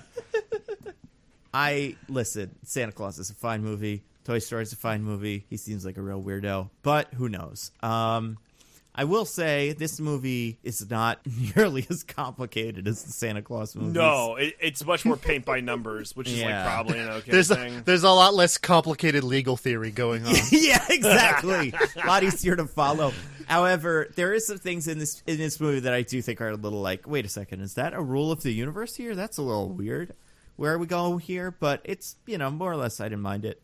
Like those parts of it, as much as I did with Santa Claus, where it's like, what does anybody want? Was he Santa Claus now? Is he going to just die? Like, I don't know. But that'd be guys, a hell of a movie. Christmas Chronicles 2 starred those 5 people I said and others. But what did we think of it? TJ, we'll start with you. We'll start with you. What did you think of Christmas Chronicles 2? All right. So another question. What if you had to give it a subheading, like an action movie, what would you call it? Oh, yeah. Okay. So I'm going to have like a weird take. So I don't know if this is going to make sense, but I'm going to give it a shot. I think as a Christmas Chronicles movie, this is a lesser Christmas Chronicles movie. As a generic Christmas movie, I think it's better than Christmas Chronicles 1. Does that make sense? Is that an acceptable take? Yeah, I think I see where you're coming from. Yeah, I know what you mean. I guess it's funny because they're just like, we're saying this as if these are reboots of an original Christmas Chronicles movie that was a Christmas Chronicles movie. That doesn't exist. But I think we all know what a Christmas Chronicles movie should be, and this isn't it. Well, I was going to say, so that is to say, I actually didn't hate this movie, and I think I like parts of it more than Christmas Chronicle 1. Like, I definitely was not as opposed to the movie. If I were to give this a title, and I'm probably stealing the best one, and if you don't give me the win, Nando, I'm boycotting this podcast. Have fun doing it with just Diggins. It'll probably be so much better. But it would be Christmas Chronicles 2, The Revenge of Belle Snickel. That's, like, what I'm going with, and it's the best title. So, yeah, good luck, everybody else. All right, Dickens, what did you think of Christmas Chronicles 2? Christmas Chronicles 2 is a basically fine kids' Christmas movie. It's clearly not got a huge budget. The plot's not that interesting. The kid arcs are very predictable. A lot of weird world building, but like it's fine, I guess. I don't know. It's not that interesting or that funny or that cute. It's just kind of there. It's like the embodiment of a 5 out of 10 Christmas movie for me. I don't hate it, but there's nothing about it that makes me like remember it. I'll probably forget I even watched it by tomorrow. Wow. And for a subtitle, I would say they should have said Christmas Chronicles 2, A Pickle with Belle Snickel. Okay. Oh my god. I'll say I actually kind of enjoyed this. I didn't think it was very good. Like, it's not great, but it's like I'm more or less with DJ. I think it's better at being a movie than the first one is, but it's not as much of a Christmas Chronicles movie as these could be. But I don't think the first one is all that Christmas Chronically. I think this movie makes the great choice of not waiting almost an hour until Santa shows up, which is the biggest mistake the first movie makes. And yeah, I think that I think because we're able to get to Kurt Russell, we said this, and this is the other thing about the other movies.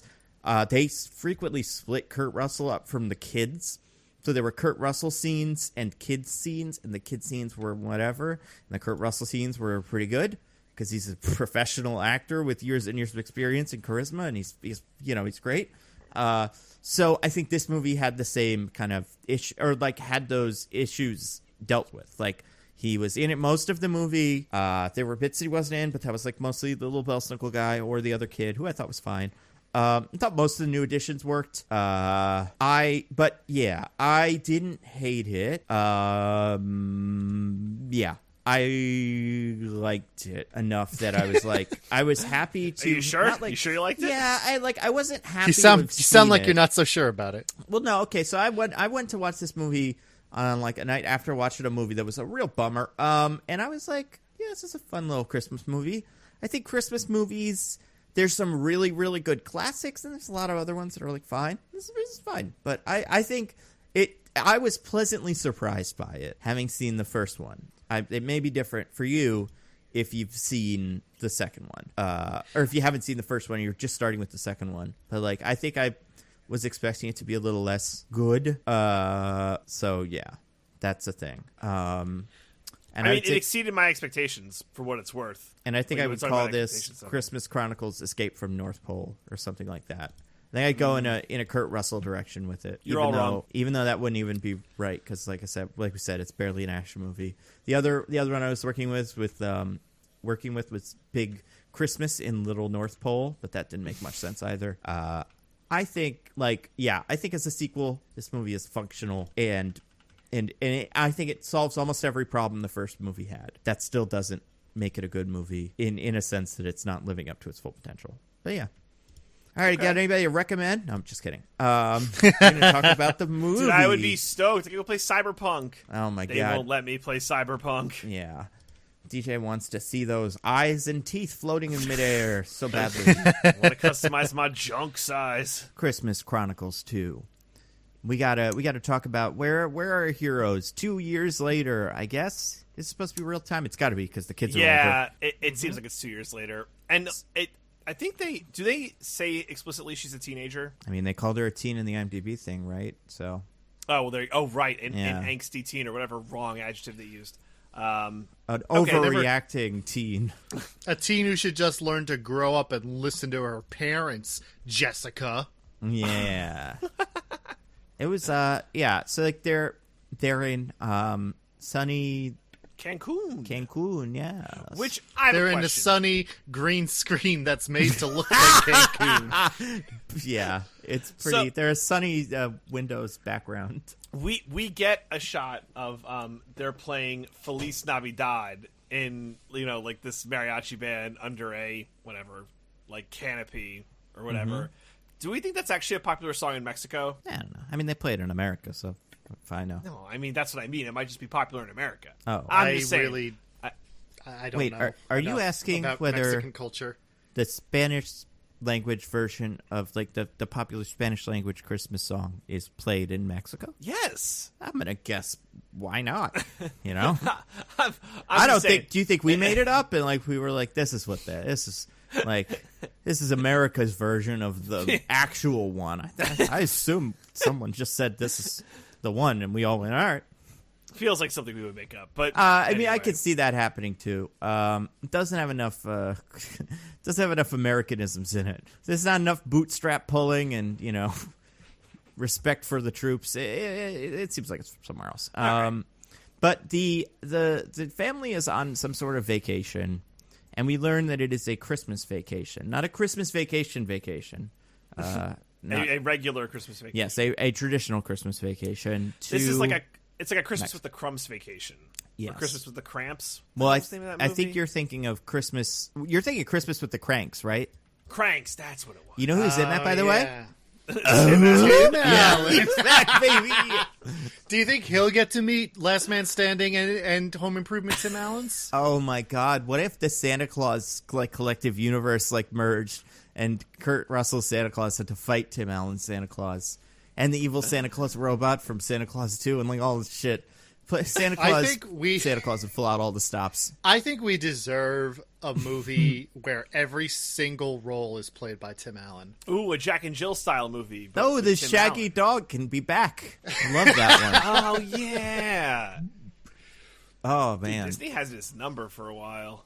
Yeah, Toy Story, Shaggy Dog, Santa Claus, Those are three big ones. I mean, the two of those are big. They're the three biggest Disney movies of all time. As far as Santa Claus was the biggest movie on Earth for a while. It was huge. He had the number one record, number one like comedy record, number one movie, and number one show at the same time, or something crazy like that. With Home Improvement, Santa Claus 1, and I don't know, one of those fucking books, Men Be Like This. I don't know what it's called. Well, the people love grunting, you know? Yeah. It's just a fact. So they're in Sunny Beach. What are our characters up to? So we got Kate is the little redheaded one. Yeah. And she is back, and she is an angsty teen apparently. Apparently. That's what they keep saying it. So might as well be true. We're rolling with it. Well, her dad has died, and her mom is now dating a new man because it's been a few years. Yeah, I want to say her dad died at least a year before the first movie started. So probably 3 years ago is my guess, because I don't think it was super recent. But I also don't think it was the first Christmas since Dad died in episode 1. I don't remember. I don't think so either. Yeah, but I mean, I can't. So there isn't a dad in the first one, though. No, never. Okay. And I cannot imagine a more shocking replacement dad for me in this movie than the one we are given. I was thrilled. And this may have been the first bit of goodwill that got me pretty on board with this whole thing. Yeah, that's true. You see Tyrese and you're like, oh my god. Yeah. He's perfect. And beach Tyrese, too. Like white shirt, white pants Tyrese, the best Tyrese, if we had to rank him. Tyrese.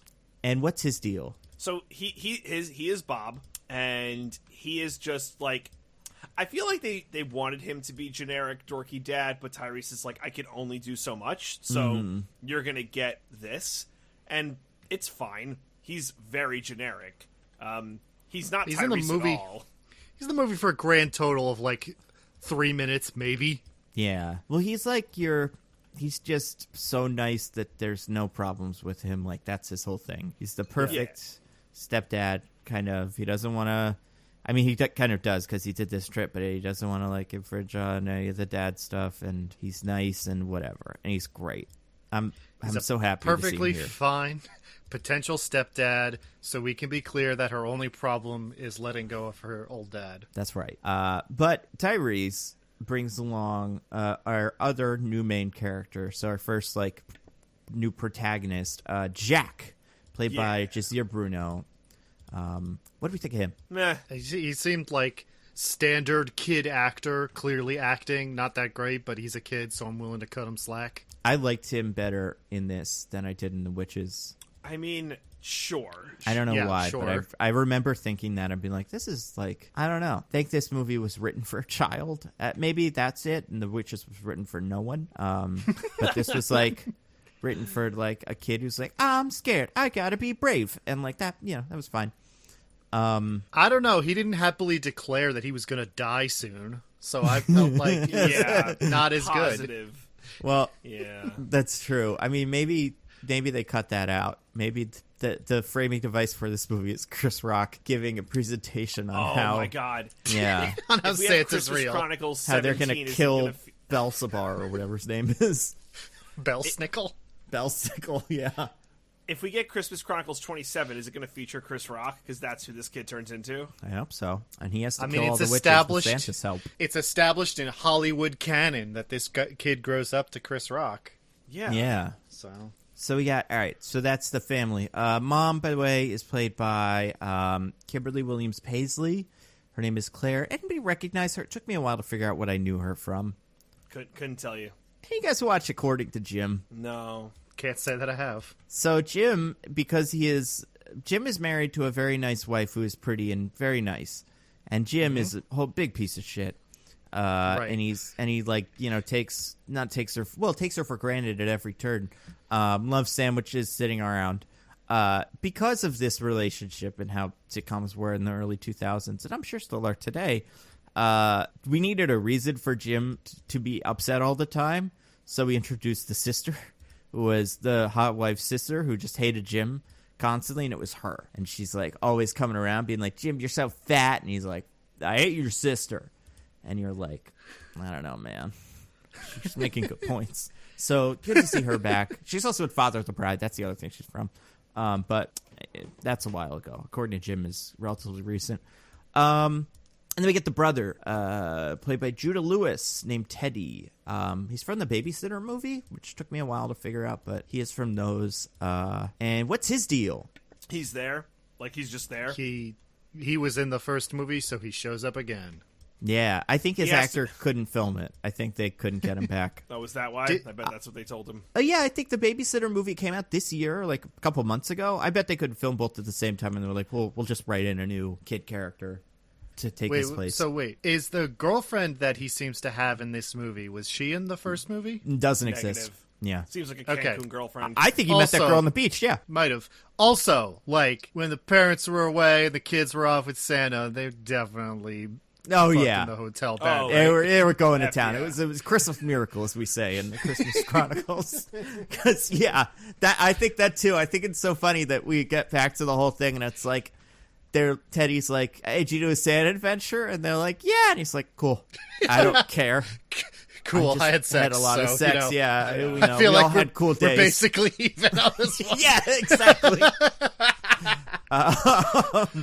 So that's your crew. Those are your heroes. Besides Santa, of course, who we'll get to. But this movie, unlike the first one, has a villain named Bartholomews. What is it Belle really? I already Snickel. forgot. Belle Snickel. Is that a character Belle. from like mythology or something? It's German kind of mythology. There is I believe, has this Belle Snickel fellow. I'm not too familiar with it. You're right. I believe. Crotchety gift giver from Germany. Seems like he's like kind of like Santa, but a little rougher around the edges, but not necessarily like evil as some of the other anti-Santas are, like your Krampuses and whatnot. That's going to be the next one. Or, It's gonna have or Krampus. your Yule Cats. Which we'll get to. But yeah, so what's Belle Snickel's deal? Well, Belle Snickel. Well, do you want us to tell you his whole deal right now, or do you want to wait to find out like the movie decides we should? I guess we could talk about it right now. I think it's pretty obvious what's going on. We can't leave out a key detail when last week we forgot to mention that Nicolas Cage was the father of our main protagonist. Yeah. To be fair, the movie also forgot that key detail for the most That's part. a great point.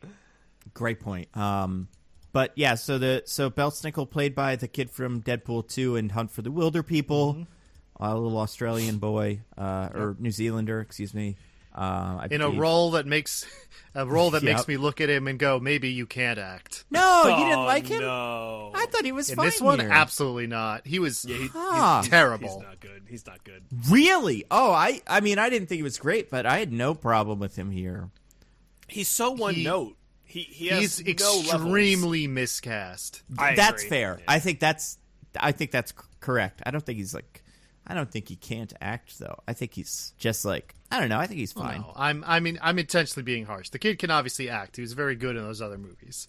Yeah, I think his deal but I is just mean, yell. He can yell a lot. He's no good in this one. Whatever you say.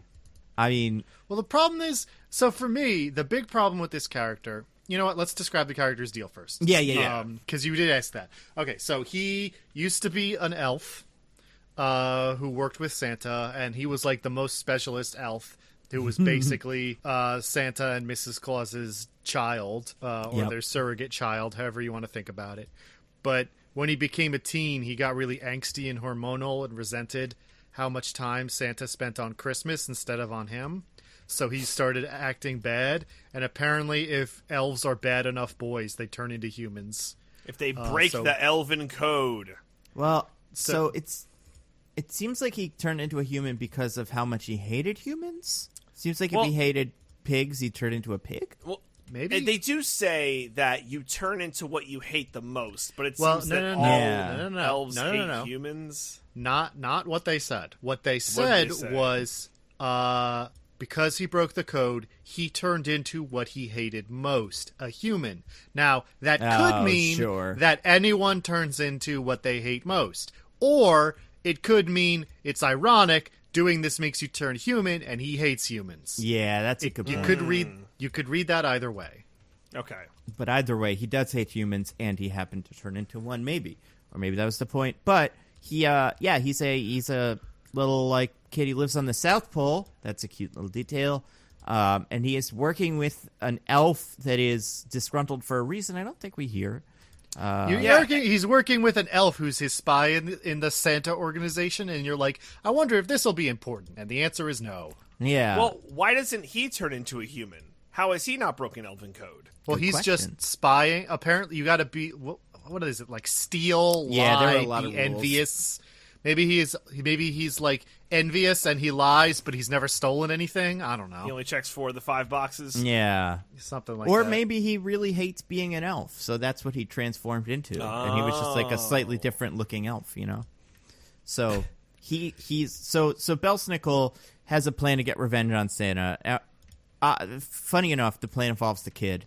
And the kid... For reasons that are unclear, by the way. Yeah, it feels like it could have been literally anybody. Well, I mean, assuming the kid went Santa's on an not like with Santa.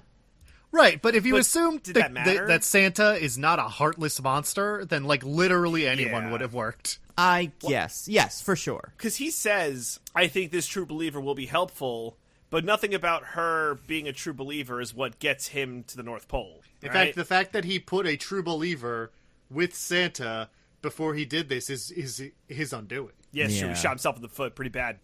Pretty bad. That's true. So, yeah. You fucked up, kid? So the kid, so Belle Snickel sets a trap by driving a golf cart and being like, hey, kid, little girl, let's go to Santa Claus or whatever. Or no, he's like, let's go to the airport. Yeah, so this is so good. So she's like, I'm just going to go home, and, it's 2020 in alternate timeline, so, you can just fly. Yeah, the olden home, days. Mm-hmm. Whatever. Who cares, right?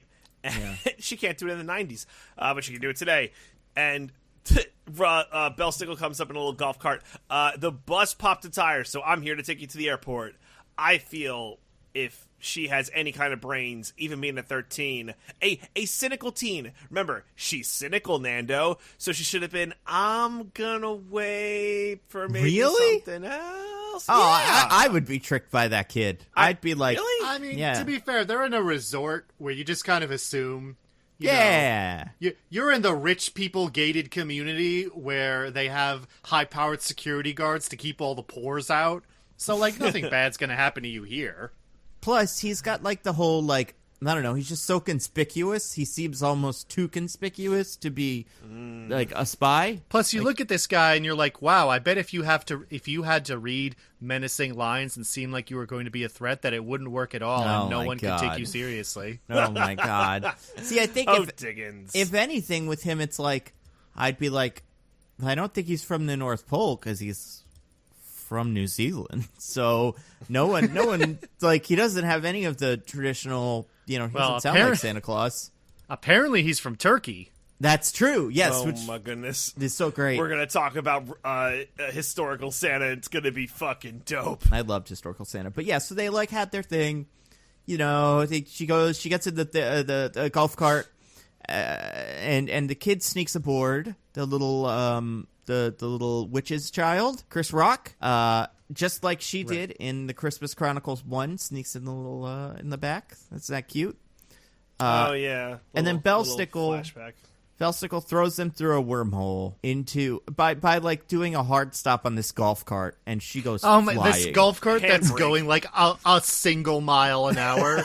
He just stops, and these kids go flying. Well, to be fair, Tyrese told him how to do handbrake turns on anything from Fast and Furious, and he's like, all right, that's a good way to do it. Maybe Tyrese, because Tyrese is the secret villain behind this whole thing. You can't trust the new dads. That's the rule. This is what a funny. Imagine if that was what this movie was going for at the end.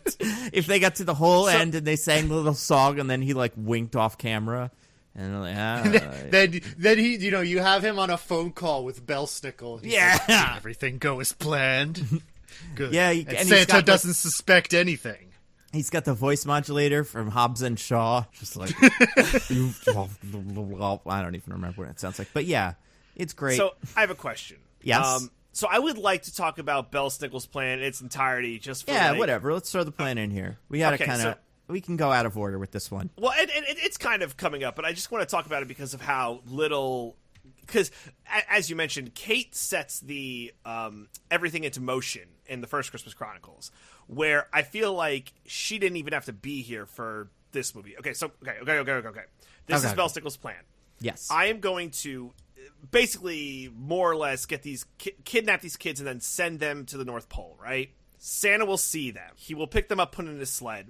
He will go back to the North Pole how only he can, and we'll talk about that. And then I will sneak onto his sled so then I can get into the secret part of North Pole where Santa's workshop is. Yes. Now, why did he need the kids? Santa is already outside of his dome when he's doing his little cat hunting, and then he finds the kids and goes back to the North Pole. Couldn't No, Belle he's not, Snickel DJ. He hops out of the dome to go save them. Yeah, I think you're right. Oh, He is damn in it. the dome. Then he goes out of the dome.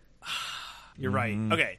It could have been any kids, right? It could have been any that was kids. what I was saying before. Right, If you assume that Santa's not a heartless monster, then literally any human being on Earth would have worked for this plan. I guess maybe part of it was like, okay, I'm going to give Belle Snickel a little bit of the benefit of the doubt here. Maybe Belle Snickel was like, he'll want to hang out with these kids as opposed to just like throw him back home. So that'll give me the time I need while he is busy fucking around to like unscrew the magic Infinity Stone and whatever. I don't know. Now, does he know of the first Christmas Chronicles where Kate helped save Christmas? Because I know everyone in the North Pole's aware, but he would have been exiled, right? Yeah, the tape that they're talking about that is the reason all the elves know who she is and think she's a celebrity is what the renegade elf gives him at the start that he watches and is like, she'll do nicely. Hello, Cockney Belle Snickel. Yeah, exactly. I'm gonna get from this New girl Zealand. and I'm gonna string her up in the ice caps. Santa I'm will gonna come join for a her bint. immediately. Yeah, we'll do New Zealand accent. You got end every session like this. Where are we gonna go? We're gonna go Santa. We're gonna go. It's gonna like a Welsh accent. Every sentence has to be a question. I don't think any of us could do this accent. I thought I kind of could in my head, and then I was like, I can. I can. None of us can. I can listen do. here. This is Steve Irwin, the crocodile hunter. Well, that's and I'm not here New to tell you how to Zealand. do Australian an is accent. different. Yeah, I I'm can thinking, do. like, I can do the word band in a New Zealand accent, but that's it. because of Flight of the Conchords. Because of Flight of the Conchords, yes. I was gonna say, yeah, I could do bits from that where it's like, hey, what are you? You're pro cancer, Murray? You're on the fence. You really a fan of cancer? You know, or whatever that bit with cancer was. I don't remember. We're They do a looking for benefit people one to join episode. the bint. Yeah, that's true. There's a lot of good. I mean, listen, New Zealand having a big week, right? Between this and a certain other fellow in a certain other show. If we have any New Zealand fans, please tweet at us. Just record your voice and how you sound, and then send it to us. They're called Kiwis, DJ. Any Kiwi fans out there? All right, Listen, well, if you're out there. To be fair to New Zealanders, I love you guys. Take me in. If any of you have space in your home, I will go to New Zealand today. Nando, you're not. Smuggle If any of me you- like Johnny Depp's stupid cat that they made him kill, or almost did. Like, Oh yeah, his dogs. or his dogs. Yeah, like I mean that was Australia, but still, like yeah, I will go. I love Australia. I love New Zealand. I love that whole business. Just please take us. Hey, listen, if any of you got like a job opening that I would be qualified for, I'd happily move. Yeah. I'll stay up late and do the podcast or early or whatever the heck it would end up being. I don't know. It's fine. Yeah, it's not like My it's not schedule like you wouldn't need change. set hours. Yeah. You could do your job anywhere That's at any true. time. I should do it Including in Iowa. New Zealand. Or Iowa. Yeah, that's always my answer. Is like, I should move to fucking Iowa. Pay $10 a month in rent. Anyway, okay, so we're talking about Christmas Chronicles. Belle Snickel's plan. So Belle Snickel's plan, take the kids, use them as bait during Santa Claus, because he knows Santa Claus is busy that time hunting Yule Cat, which is a thing in some Yes. sort of culture. Icelandic. Cool. That's fun. I think So the thing about the Yule Cat, Nando, if Yeah. you're not familiar with the legend of the Yule Cat, I'm not. so the Icelandic Yule Cat prowls the snows during Christmas time, and if you have not received new clothes for Christmas, it eats you alive. What? Wait, are you serious? This is a real thing? I'm looking Yeah, up the Yule well, Cat right yes, now. DJ, it's a real monster that exists in Iceland. I hate you. This is Why? a real mythology. Who It is a invented real this? mythological Icelandic. It's Macy's a from mythological Iceland or figure. something? No, but like, what was it? Like Valentine's Day, where the Christmas hat company was like, "Oh, you better get your hat, otherwise the Yule Cat's gonna eat you up." That's, Actually, literally, Nando, Kind of, yes. Yeah, Basically, I love that. the theory is that like textile manufacturers use the legend to be like to their workers, you better hurry up and make those clothes because you get free clothes if we finish. But if you don't get free clothes, and then the fucking Yule Cat's gonna eat your ass up. That's so smart. That's so fucking smart. Actually, that makes sense because I just heard about the Cyberpunk cat, which is the cat that eats you up if you don't finish your Cyberpunk game. And it eats you if you don't have the new Cyberpunk game. Why I bought it. Yeah. That's not a joke, Nando. You're gonna get eaten by the Cyberpunk cat. It's very smart. The only thing is you can only see its eyes and mouth. It's so weird. Ooh. Now I like it. I think and other parts of it. And other parts. But we don't talk about that. We're a PG podcast. Yeah, that's right. We Are would never we? curse on this podcast. We are now. Only when we're talking about cyberpunk dicks. All right. So the kids go to Santa's village. Santa leaves the safety of Wakanda to get the kids back out. I remember watching it and being like, "It's Wakanda."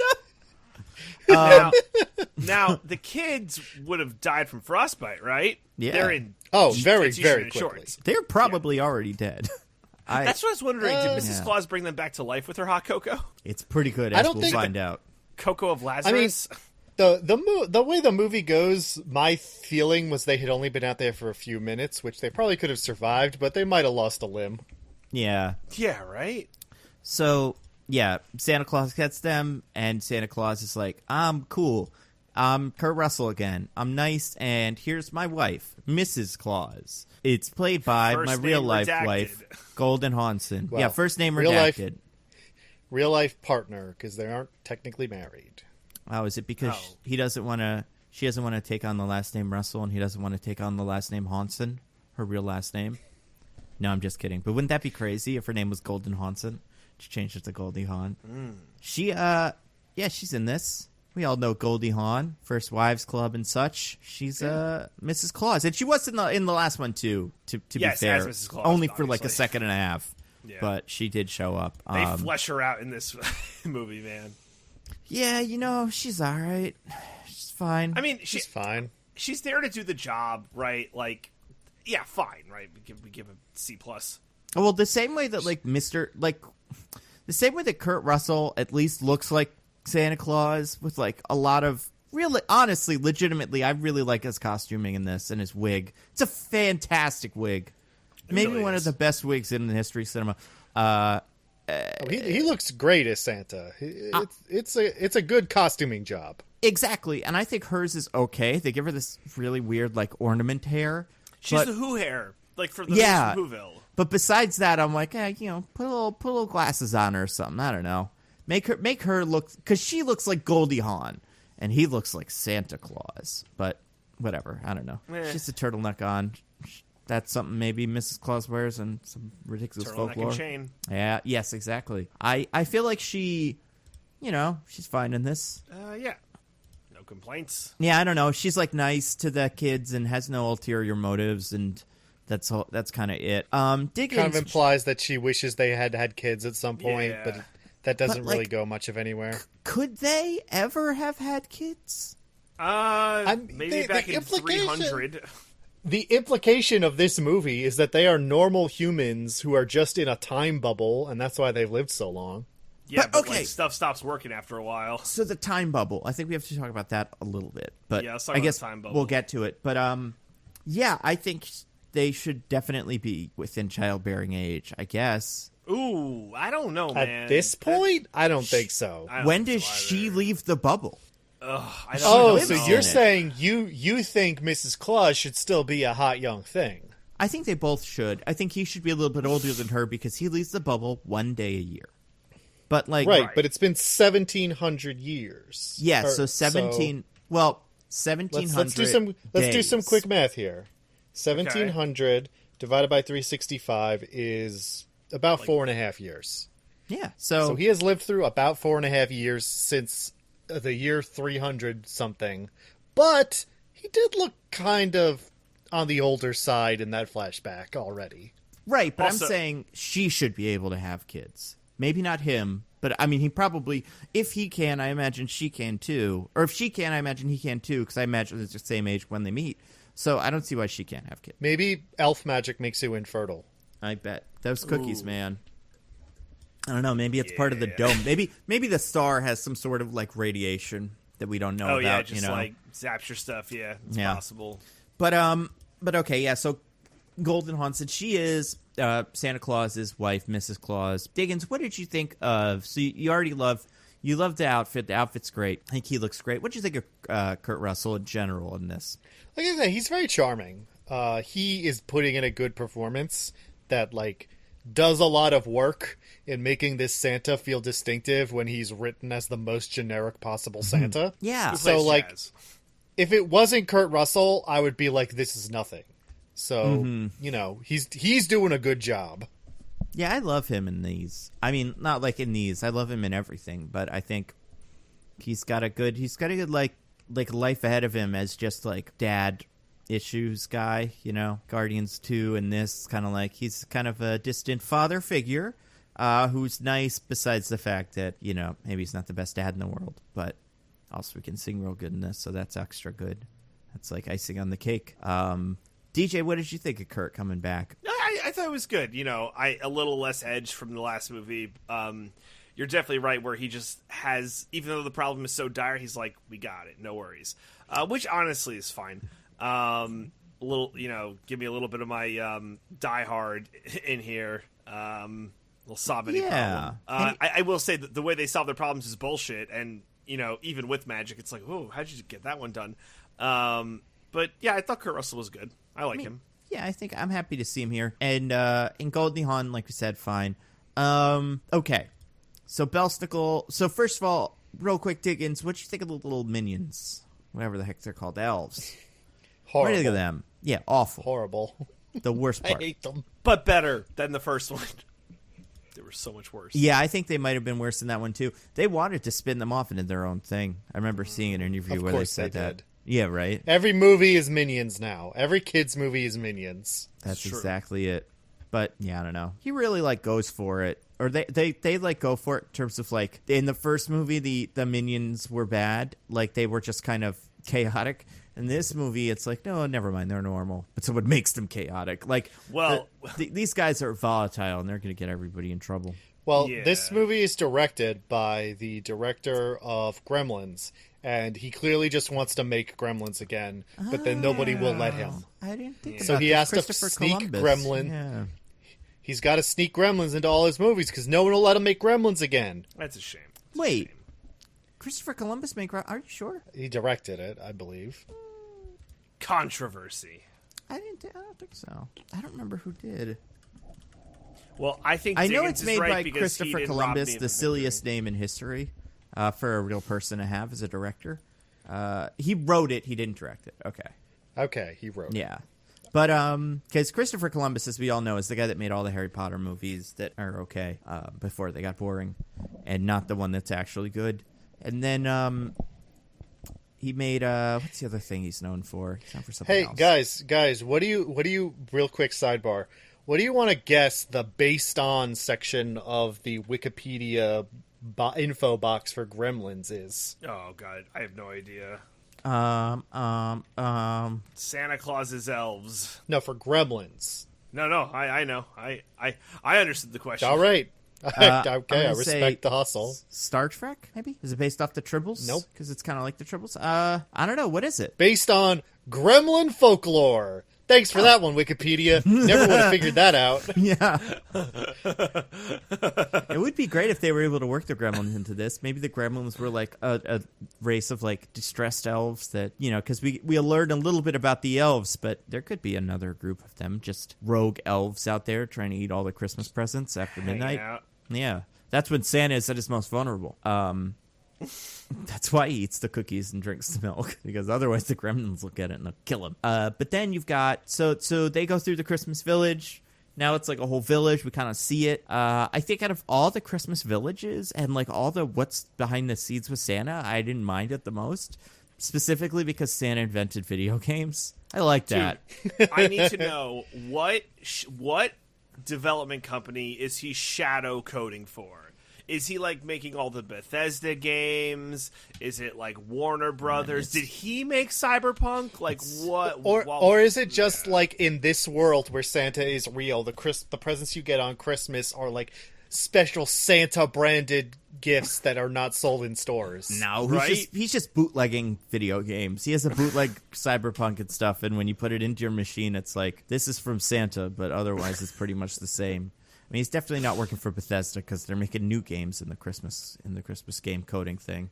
They're not just trying to reskin Skyrim and Fallout. They're like they're innovating. Well, no, I'm positing that Santa and his elves developed Skyrim and Fallout and then like gave it to Bethesda. Like, here you go, Bethesda. Maybe. Merry Christmas. That's possible, and they're just coasting off of Skyrim money, much like Bethesda. Yeah. I mean, I just love, because I think, what was I watching? I don't know, maybe it was Santa Claus. I was watching the Mr. Sunday was doing a video on Santa Claus. It's just like Santa Claus's toys all suck, and they always have. There was just like a little wooden horse and shit, and it's like, where are the video games? It's like, now Santa makes video games. Remember what was in Santa's bag last year when we did, 2 years ago during the first one of these, DJ? I don't. Like a nice new Corvette or something. Oh, like, they'd make it all. Yeah, whatever it is that's kind of a Christmas gift, they've got it in these. Yeah, Santa was cool. So I like that this Santa just makes everything, whatever. He'll make your PS5. Yeah, for sure. Yeah. He's not making them now because of an agreement to short the market with all the bots. I don't know, but he would if he was allowed to. But okay, so they do the tour. Everyone's like, hey, can we sleep here? And it's like, well, we're time bulb. I don't give a fuck, whatever. They teach him Christmas Chronicles. We learn that is actually a thing. The Christmas Chronicles are a series of books chronicling the adventures of Santa. So that's kind of fun. This is the 17th volume, this story. That's so right. there are 6. What we saw Christmas was presumably Christmas Chronicle number 16 in the 2018 movie, which means there are 15 Christmas Chronicles movies that we haven't seen before that one.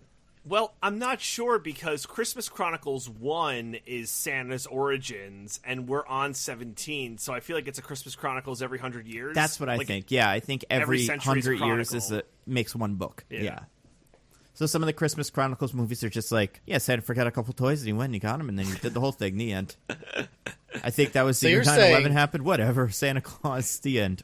So you're saying there's potentially thousands of Christmas Chronicles movies before this Yes, Yes. exactly. I think many of them are mundane. Right, but we'll have like cool, I guess it would be, forgive me if my math is a little off, but maybe Christmas Chronicles 7 will get some cool Santa in the Crusades. Yeah. Like Assassin's Creed style. Maybe we'll get some of that. Like, maybe. I'm sure there's some sort of, historical war Santa could have fought during. So you're suggesting that the first 700 years of Santa's reign is so uninteresting that there's only 6 movies covering that period?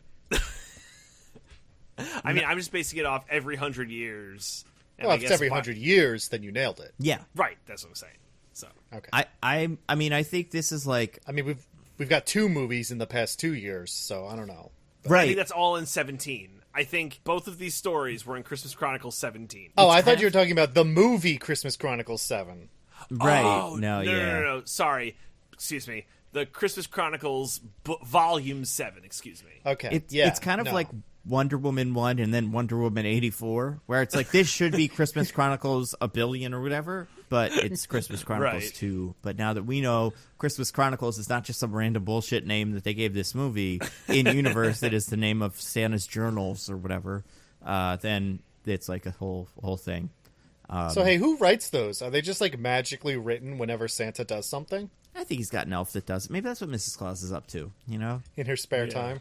Yeah. I mean, she designed the whole village, but I mean, they both should have a lot of spare time considering they live in a time portal. Like, time doesn't move in it. But right? it moves outside of it, is the Well, thing. time moves because they could do things that exist. Yeah. But I guess Yeah. I guess it's just they don't age. They don't age, yeah. Okay. Which then, how did Belle Snickel become a teenager if they don't age in the bubble? I guess he was found as a teenager. Maybe sure. he became a teenager because Belle Snickel is there when he recruits the elves in Turkey. So maybe Yes. he became a teen on the journey to the North Pole.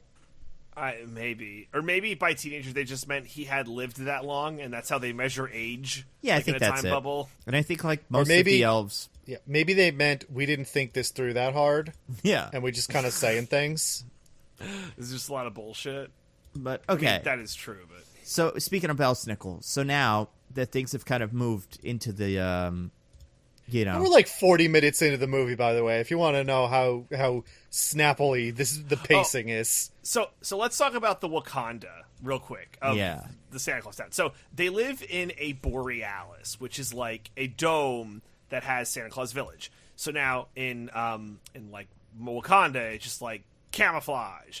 But in this, you enter the borealis and like there's lightning everywhere, and only Santa knows how to get through by going left, right, left, right, left, right, left, right, left, right. Yeah. Now, Right. let's say that, like, the great explorer, Nando and Diggins, went inside the Borealis. If you guys didn't know the way, would you get, like, struck by the lightning and die? Like, have there been 100%. people who tried to go in the Borealis but just got fucked? Absolutely, yes. Yeah. We can only All right. assume that Santa sends in an elf to go pick up the charred bodies every couple of years. So Yeah, he's I cool have- with murder? I Santa haven't Claus watched just that cool show. with murder? What's that show, The Terror? I haven't watched that, but I bet that's what happens in it. Oh, You know? okay. Yeah. I got a bunch of people get marooned in the ice, and it turns out they're actually in Santa's village, and then they all die. You'll can't kill Yeah, some I think of them, don't know. that's it. Yeah. Yeah. I've heard good things about that show, or at least Me the first too. season of it. I hear the second season goes way off the rails. I think I feel like this movie really does it. It really wants it to just be Wakanda, and it doesn't want them to have. Like, I think if we were just like, yeah, people just don't go up there, so I don't know, whatever, it'd be fine. But I guess we need a reason why Belle Snickel can't have done this before, because no one's guarding the big old star, so it seems like he could have just gotten it at any point. Yeah, you could have plucked that up. So, anyway. So, yeah. So, Belle Snickel hitches a ride onto Santa's sleigh and is inside Santa's village. That's right. Let's go. What does he do? So, I forget the exact sequencing, but I believe the first thing he does is he has his little elf. So there's cannons that shoot snow because nothing from the outside can get inside the bubble, so they need all fake snow. Makes you question why they want snow, but whatever.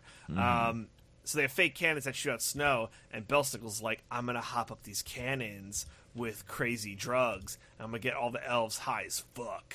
Yeah. Unlike Then- the shit from fucking Kingsman 1. He's going to do a Kingsman 1 to the elves. Yeah. That turns them into gremlins from the movie Gremlins. Yeah. That's a good point. Then what? What's the second part of the plan? Then I'm going to get the Yule Cat to fuck up Dasher real good. Right, but this is a kid's movie, so what's, he's not going to actually fight Dasher, so what's going to happen then? Well, he does fight Dasher. Well, no, but this is a kid's movie, so it would be insane if one of Santa's reindeer got mauled in shadow by a fucking mountain lion. So what actually happens in the movie? Nothing. He's totally fine. It's insane. That blew me away when I saw that. I didn't know. You know how there's that website like Does the Dog Die? Where you go to it, see. I didn't think I'd have to go to like Does the Reindeer Get Fucking Eviscerated on, but I should have because it did. It did it should've in been shadow, warning. but still, it got fucking it almost died. It should have died, Yeah. Yeah, but but when you actually see the reindeer, like, there's absolutely no wound or blood or anything. In fact, it looks No. totally fine. He's like, Yeah. oh, I'm laying down, dog. I'm hurt. yeah, he's still tired, Yeah, a little tuckered out. So that's from part- getting mauled by a big cat. My Yule Cat. Part 2 of the plan is a thing that it must be so upsetting for kids. I think that really would be like, I would never watch, never having kids because they're stupid and they're gross. But were I too, I would never watch another one of these Christmas Chronicles movies again with them before screening it myself to see if any of the reindeer get killed. Because I do think this director, whoever, Christopher Columbus, may hate reindeer. We're trying to make a movie where he can maul a reindeer to death, Interesting theory. Yeah. But then what's the third part of Belle Snickel's plan? Now that all this is going on in the background. Well, now that I have taken out the reindeer and I'm going to make all the elves high as fuck, Diggins, what's the next logical step of my plan? The next logical step of my plan is just to To climb up that tree and steal the star that powers all of Santa's village. What? The little slice of the Star of Bethlehem, and also Santa is explicitly the Christian figure Saint Nicholas. Yep. We're introducing a lot of Christian mythology into this universe, but don't think about it. They do that in the first movie. Don't worry. A little bit. Well, so Diggins, I guess one thing we didn't cover is what are the stakes of the first Christmas Chronicles, and the stakes are if people stop believing enough in Christmas, and if Santa can't deliver all of the Christmas gifts, the world will fall into darkness because Catholicism is the only true way. And because God will turn his back upon us, and we will fall into the clutches of the Antichrist. Well, and I think at one point, Santa, I guess, not Mrs. Claus, because I don't think she did that at this point, but it's like, you ever heard of the Dark Ages? Yeah, that was when I didn't do Christmas enough. So, yeah, it's highly tied to some sort of belief in like super being, whether it is Jesus or Santa Claus. Just like believe in one of them. I don't care. But also, in the other movie, the other movie isn't really church heavy, although there's one bit where they do go to a church, but just like walk by it and go like, this is nice. And then they go on their way. But Bethlehem being name dropped also really took me for a loop there, because I was like, good for them, I guess. Well, and dropping the fact that the, I guess, religious historical figure, it's not Santa Claus. It's Saint Nicholas, right? Sure. He was a bishop. Right. They just have to, like, I want one of these movies, any of these movies about Santa Claus, to really reckon with that. I want that to be the third Christmas Chronicles movie. There's a public debate over the whole Santa Claus Jesus thing, or like Santa Claus and Jesus have some sort of beef, a la Santa Claus and Belle Snickel in this one, where it's like, God damn it, you don't give me enough credit. You do. Because this Santa Claus movie really is, besides this, it's like mall Santa, kind of, as if that were a thing. Like, oh, elves and presents, and he kind of looks like kind of Santa Claus. But then, every so often, this movie pops into some pretty weird Christian lore. Elves, and presents, candy canes. The Christian God is the one true religion. All the basic Santa stuff. Yeah. And in that case, they live in a world where God and Jesus were just cool with Santa failing repeatedly.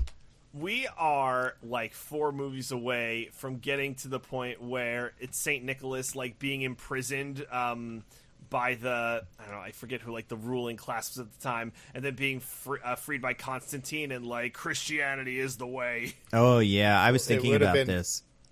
The Roman Empire, DJ. Did you forget what empire Constantine ruled? It was the Roman Empire. I thought it was, but I didn't want to sound like a big Dumbo. But we good. I want to see how the Pope, or how I want to see how the Santa Claus deals with the Great Schism. Is there another evil French Santa Claus that's like created or something, and they have to deal with that? Like, does Santa Claus make the flaming cross in what's his name's dreams? It forces him to convert all of Rome to Christianity. Is Santa Catholic, or is he Eastern Orthodox? Oh, that's a good question. Well, I guess he's from Turkey, so wherever they were then. But that was before the Great Schism, though, so that was the same religion at the time.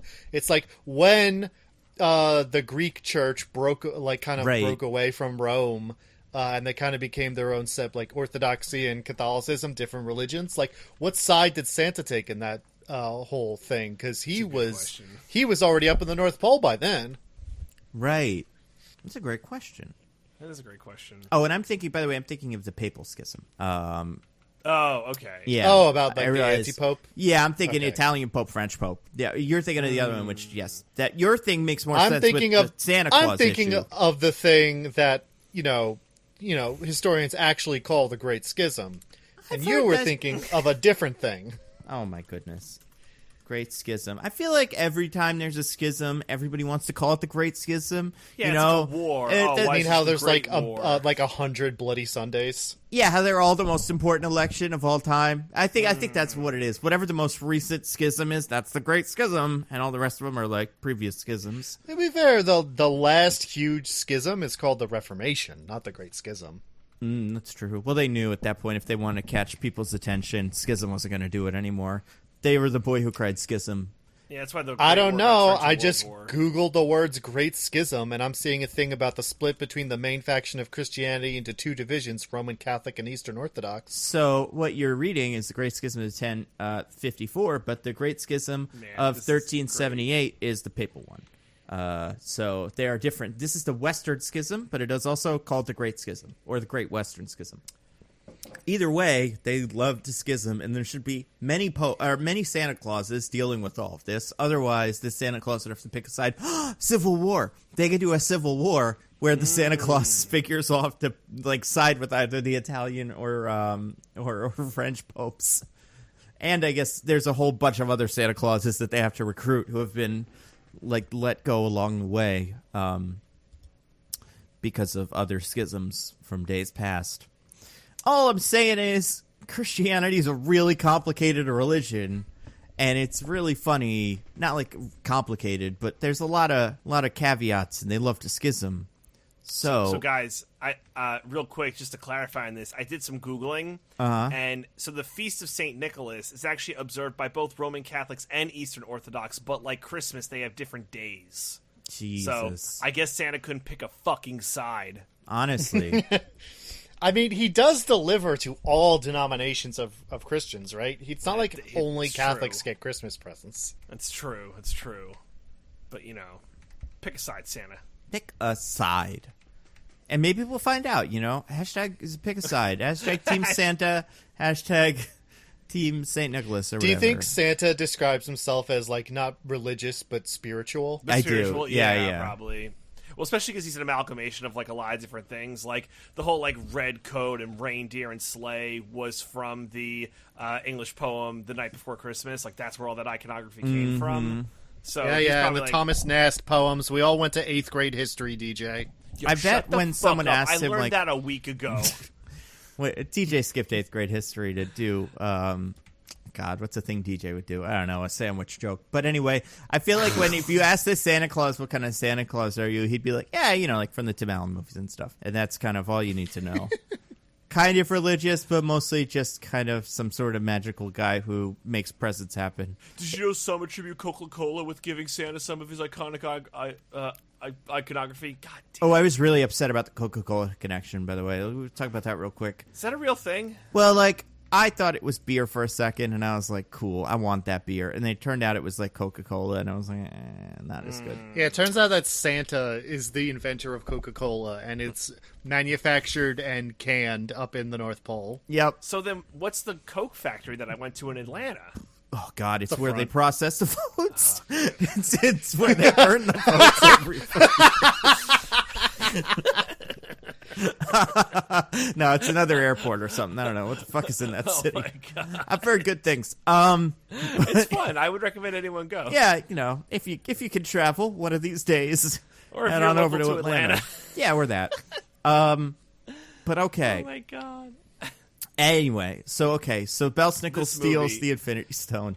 We're so It's- far afield. And it's the actual Star of Bethlehem. It's a piece of Well, the Star it's- of Bethlehem. It seems like it's power from the Star of Bethlehem. Well, he claims it's a sliver from the Star of Bethlehem. Yeah, I'm Later, pretty sure the it is replacement is just like a container they put Star of Bethlehem juice in, but he That's claims that stupid. this one is a sliver. I think that's right. That's so dumb. Oh, well, I excuse my confusion for the thing that Diggins said, but that's why I thought it was the other thing.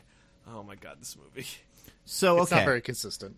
No, it's pretty solid. So then everything goes haywire. Belle Snickel and Santa have a little face-off where Santa's like, Belle Snickel. And Belle Snickel's like, Santa, I hate you. Claus. Oh, I hate you, Santa. And they have an argument. And we're it like- turns out, And the audience is like, I'm supposed to take this kid seriously as some kind of threat, but I just can't. Thank you, Diggins. Thank you. I think Kurt Russell did a lot of good work to make that whole thing kind of. The problem was it wasn't that this kid was a threat. It was that Kurt Russell Santa Claus just fucking hates this kid, and he will ruin Christmas if it means killing Belle Snickel. He does Listen, not Nando. Like the 2016 Cavaliers, LeBron can carry you only so far, but sometimes you can't get to the championship. Sometimes you need another star player like an Anthony Davis to get you there. I mean, I'm sure this movie could have benefited from Daniel Day-Lewis playing Belle Snickel. However, I think Kurt Russell was able to do a good enough job. And I honestly think this kid was fine. I think... Here's the thing. There were problems with the movie. Yeah? I think if the movie went fully in the mode, and it seemed like it was vaguely gesturing in this direction, but if it fully embraced, like, this, it's not that the kid's like a supervillain threat, it's that he's a shitty kid who's like doing shitty kid things, and Santa's just fucking tired of it. I think that totally could have worked, and this kid is totally capable of pulling that off. But I feel like the movie doesn't want to commit to that and just wants him to be like generic villain a lot of the time, and that's what really doesn't work about it. I just don't... Yeah, I mean, it is weird. This kid is supposed to be like the Loki of the Santa universe, where he just like has a... And I guess, or he's the Loki or the Joker, but he's got all kinds of plans, and he builds all kinds of little robots. Oh, we haven't even talked about this. Yeah, so Belle Snickel is like the greatest elf ever, kind of, but also he's mostly good at building like robot-y toys that are drones or Furbies, and he has evil Furby and evil drone, and that's how he flies sometimes. It's just pretty silly to look at. But they're subpar. Like a fucking Nerf dart to take out the drone. Yeah, like, they're kind of like you'd expect. Oh my god, from, like, a Fallout game. Is this like a new? Is that crossbow like a new Nerf product they're trying to sell? Why does it get such a loving like introduction and everything? Listen, it's a repaint of a crossbow I have had for about 10 years, so it's nothing new. And that makes it more baffling. If it was a new product that they paid them to put in the movie, I'd be like, okay, I get why this happened. But it doesn't make any sense if it's not that. I'm going to say, here's my guess, and this isn't it, but if I had to guess why they go so hard on that little crossbow, it's because they can't use a gun, because of the rules of, like, you know, you don't want children firing, like... Yeah, you can't shoot it with a Gatling gun, but also I feel like almost everything Nerf makes now is licensed to something. It's like Star Wars, or Marvel, or Fortnite, or Overwatch, or whatever, and, like, they had to go back in the catalog to find something that wasn't associated with some brand, and it was this crossbow thingy, but I bet it's just that it wasn't a gun. By the way, they're making, like, a Mandalorian Nerf gun that is fucking sick. It is dope. And How much is Nerf paying you to say this, Nando? One Mandalorian Nerf gun, please. It looks really good. Listen, I don't care. I would hang it in my apartment with pride. I'd never fire it once because my cat would eat all the darts. And but they just showed it off like yesterday or today, and I was like, I was kind of wondering after last season. I was like, where's the Nerf thing? But I'll put it in the chat. It's pretty cool looking. As we all know, it's Nerf or nothing. Exactly, and it is, though. It's kind of like with Funkos, where it's like, you don't get toys from stuff anymore, you just get this. And I mean, with Star Wars, you get toys, but, like, you know, with, like, some toy brands, you just expect you're getting a Nerf gun, you're getting a Lego set, you're getting some Funko Pops, and that's it. So you take what you can get. But yeah, look at that. Okay, that's actually pretty cool. It's sick. It costs like $100 plus bucks. Cool. It's more expensive than you... I know. No, it's $120. So... You know, I do not have $120 worth of use for that. I can just pick up my broom and pretend it's that and get about the same amount of joy out of it. However, I'm just saying this is pretty cool, and this is the kind of thing that Nerf is spending its time and attention creating. They are not creating this for just Nerf brand sniper rifles. Anyway, but yeah, so Belle Snickel makes like little Tinker toys, and he has a face down with Santa. They like meet in the square, and he's like, Santa, you ruined my Christmas. Okay, he's Scottish now. Oh, Santa! Santa, you're always after me Lucky Charms. The Scots hate Santa. Everyone hates Santa. So there's this one bit in this where he says bah humbug, and it's a big old curse. Is the F word to them? Yeah, that's like the F word. That was funny. Yeah, I dug that. There's a lot of stuff like that I think they could really do in these movies, and I'd like it. But they probably already did most of that in Santa Claus. It's the same movie. But okay, so then it turns into a big old thing where it's like, okay, we have to save the life of the reindeer that was mauled, and we also have to stop Belle Snickel. So the little girl, you go with me, and then the little boy, you stay with Mrs. Claus, and you do the reindeer quest thing, which is like you got to get a plant or whatever. Real quick, let's go over the boy first, what his deal is. So he has to go get a special red plant from the top of something or whatever. Yeah, and Right. this is kind of alluded to, but the kid, he's like squeamish, and he has asthma. He's a big old nerd. At the beginning of the movie, kid's like, I'm afraid of most things. And dad's like, you shouldn't be afraid of most things. And then they don't bring it up again until this point, where Mrs. Claus is like, you have to do dangerous thing. And the kid's like, but I just remembered I'm the kid who's afraid of things. And she's like, just fucking don't worry about it, kid. It's fine. Even though I jumped into the back of a golf cart, like, with no questions. Honestly, I kind of imprinted everything I already knew about that kid from The Witches. I just assumed his parents died in a car accident. I guess just his mom, but that's why he's scared of things. But that wouldn't make sense, because the only thing he's not scared of is jumping into a car. But by the way, so when they take when Belle Snickel takes the star, right? That's right. The Borealis goes away. yeah. Yes. Wouldn't satellites pick up the all that shit in the North Pole and be like, Well, guys? that's going to be the plot of Christmas Chronicles 3, is Santa has to infiltrate all the top-secret government databases around the world and erase all evidence of his existence that happened makes because of sense. this brief snafu. That, or in a normal administration, you would expect we would have found it by now, but they fired the guy that checks on that satellite because he was mean to someone. So now we just didn't. That information has gone right into the trash. That makes sense. But okay, so Santa Claus, so the kid has to climb a rock. He gets 2 cookies from Mrs. Claus. What are they? One's a gingerbread man, one's a snowman, I think? Yep. Yes. That is correct. What do they do? So if he eats the snowman, it gives him courage. And if he throws the gingerbread man, it explodes. Yeah, You and need a mnemonic device for that, by the way. You need something to be like gingerbread bomb, like well, yeah, Ginger just make boom. the man. cookie look like a bomb instead, just in case. And it doesn't work if it's not a Christmas thing. That's part of the magic. Fair. Also, the way that joke works is the way Dickens told it, not the movie, where it's like, what's the gingerbread man? It explodes. What's this one? It gives you courage. Like, yeah, do the opposite, where it's like, this one gives you courage, and what's this one do? It's a bomb. And then the kid's like, Or oh have my a God. third one. Yeah. You have 3 ones where you're like, this one explodes. This one, turns Lets you people's fly or organs something. inside out. Yeah. And this one gives you courage. Yeah, exactly. So the kid goes and he does the quest, and this is the quest that is interrupted by Yule Cat. But Yeah. He Who eats the the- movie kind of briefly gestures at will be the true final villain, but then never follows through on that. I mean, listen, 'Cause- he gets a grenade thrown in his face, so he gives oh up my real God, he gets quick. deleted, dude. Yeah. Well, it's just I just mean that not like of this subplot. I mean of the movie, because Right. after he mauls Prancer, it's Prancer, right? Dasher. Dasher. it's one of the After he demons. mauls Dasher, Santa's like, "How could you do this, Belle Snickel? How could you have the Yule Cat maul Dasher?" And he's like, "Wait, what?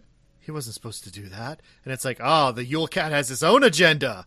But then no, Yeah. the Yule Cat kind of just doesn't do anything for the rest of the movie. I mean, maybe he'll show up in number 3. I mean, are there other Icelandic Christmas beasts? Oh yeah, that he could team yes, up with? 100%. Yeah, there you Yeah, go. in fact, he is explicitly the pet of a giantess named Gryla, who I think also eats kids. There we go. Oh. So she'll show up, and then yeah, now the Yule You know, Cat knows the secrets. I feel like they added that the thing with Bill Snackle to be like, oh, there is good in him. He didn't want Dasher to get mauled. He just wanted to do a big old prank war. Maybe. Right? Like that was the purpose. I mean, I don't would know. assume even if Dasher didn't get mauled, the chainsaw elf probably killed some other elves. Like the elves weren't ready to not kill. It's true. Because yeah, they get all riled up, and that's a whole thing where Mrs. Claus is like, "It's okay." They're all just like high on PCP. I'll make a big distraction. You just kick the ones that are at foot level, and you'll probably get out of here okay. By the way, why doesn't that turn all the elves into humans? Because they're probably breaking every fucking code in the book That's while they're high on true. PCP. Maybe it doesn't matter when you're like blitzed out of your mind because it's Oh. not really you. Is it like, oh, that's actually a very nuanced message that, for substance abuse, some people say it's the person doing it, but others say it's the substance, and that it's really over hard to come because people aren't in control of themselves. The substance is what's in control. So Belle Snickel should have just been like, "Oh no, I'll go to rehab. It's where I really belong, and I'll fix myself, and I'll come back in a week, and I'll be a new good as rain." You sound like Pinky from Pinky and the Brain. Oh, Very- Brain, what are we going to do tomorrow night? Very Belle Snickel-like character, if you ask me. He's got schemes. I mean, Belle Snickel's more of a brain character. But anyway, so the kid goes, and he eats the courage one, and he climbs a big rock, and he gets the plant, and then Yule Cat shows up, and he throws the hand grenade at Yule Cat, killing Yule Cat. The end. It fucking ends him. Yeah, and that's the whole thing with the kid. The kid has a little bit more to do later, but that's most of his day. Yeah, it's basically the kid's whole arc. The girl has a whole lot else. So, Oof. what is the girl up to? Her and Santa go and try to catch, what's his name? I already Belle forgot. Snickel. Yeah, there you go. So, yeah, they have to catch a Belle Snickel to catch a Belle Snickel. Unfortunately, Belle Snickel's so goddamn crafty. So they have a little chase with the star, the new star. Oh, wait. Right, they go to Turkey. Okay, No, they go yeah, to Turkey right, yeah. right, to right. get This. to get a new star made with the forest elves, who I guess some of them still live there. That and happens didn't so come with them to fast. the They North get the Pole. new star in 30 seconds. Yeah, I thought it was going to be like, okay, this is the next big plot point, and they're like, nah, we're good. It's done. Well, and they're also We did like, it. you have to pass the test of the Santa Claus, Yeah. and it's And like, then we cut to him, and he's like, he did it. yeah,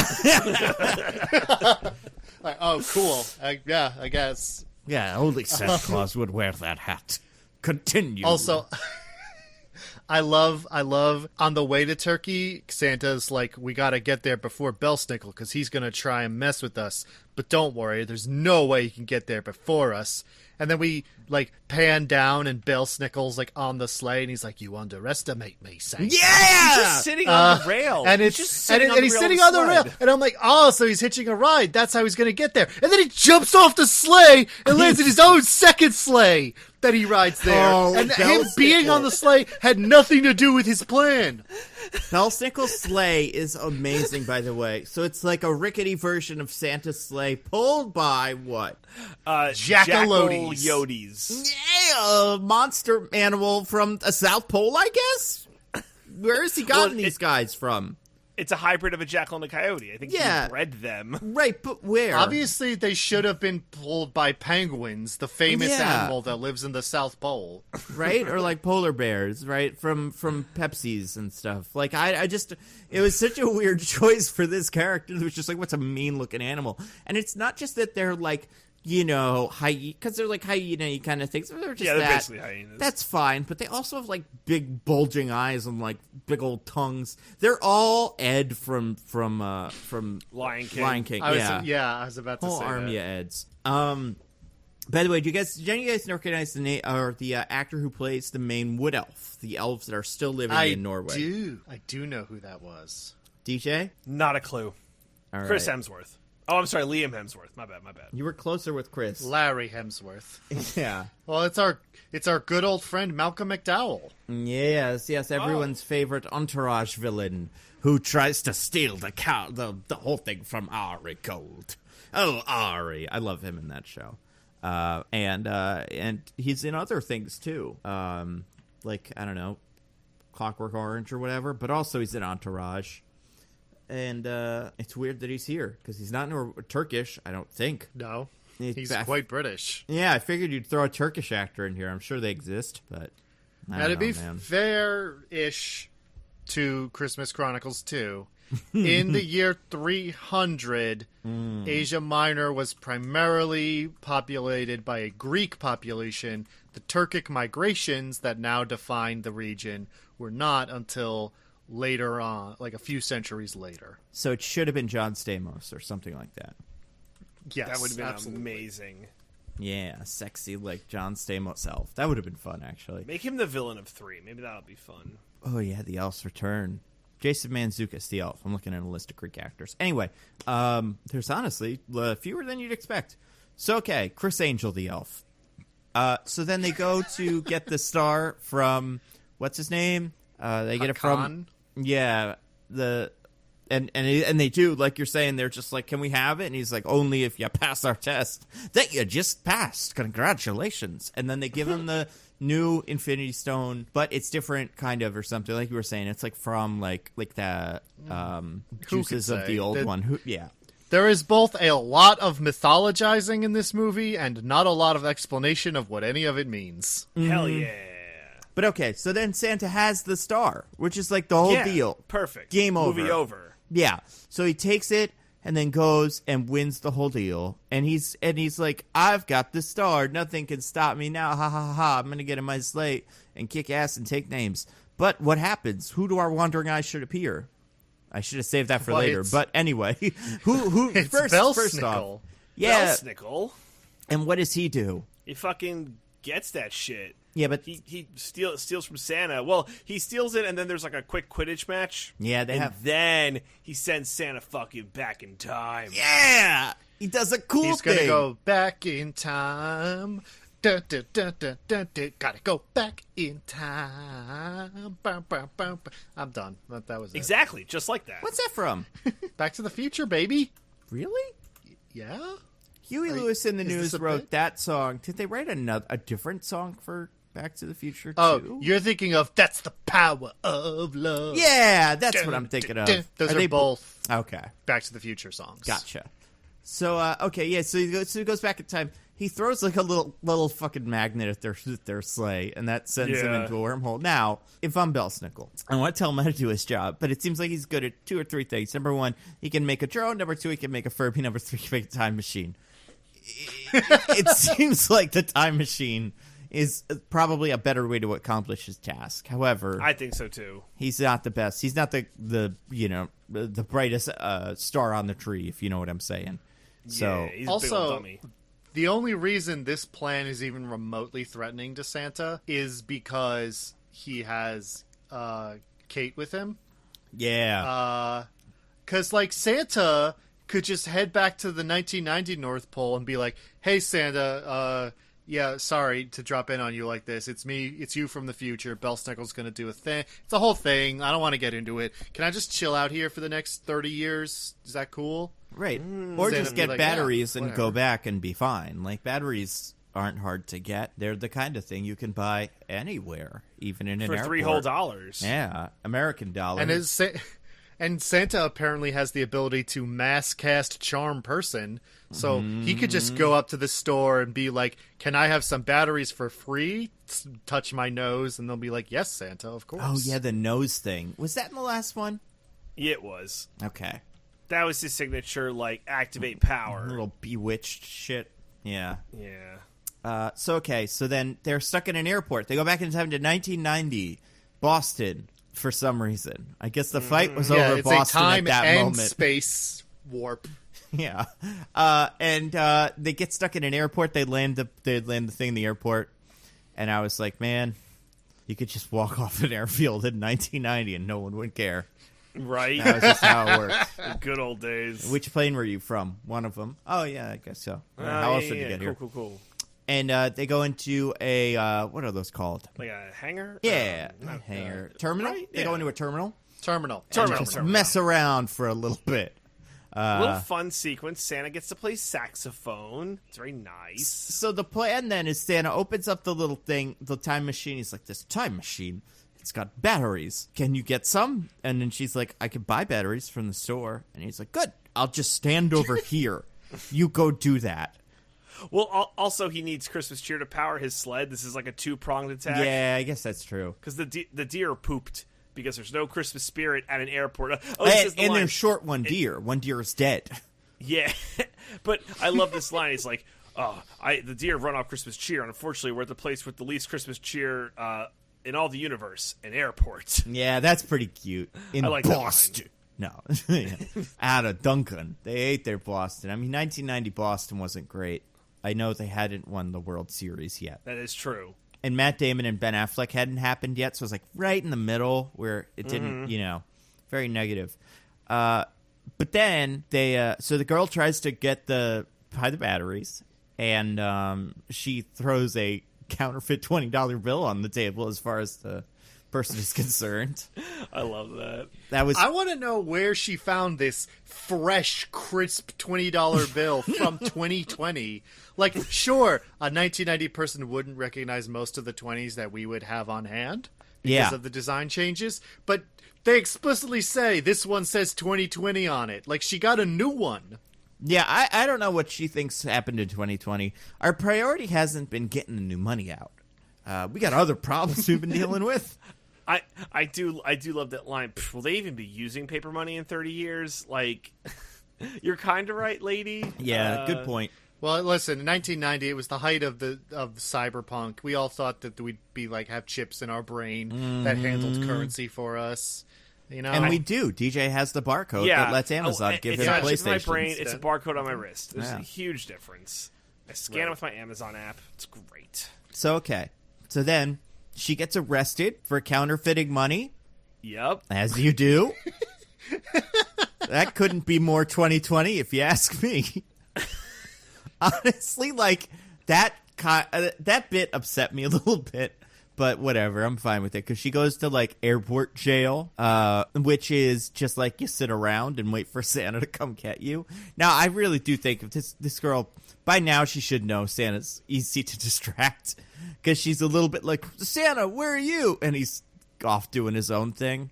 But whatever, it works. also, apparently Santa, we learn, like, the next scene after this one, that Santa can spontaneously generate money. So he could have just given her some 1990 bills. Oh, yeah. Or maybe that guy's coffers are full of 2020s. And he's like going to come back and be like, did you print these? The Salvation Army, we'll take them. We're a bad organization, but still. Oh, my God. They are. They suck. I mean, I guess we can use these to discriminate against trans people, I guess. Yeah.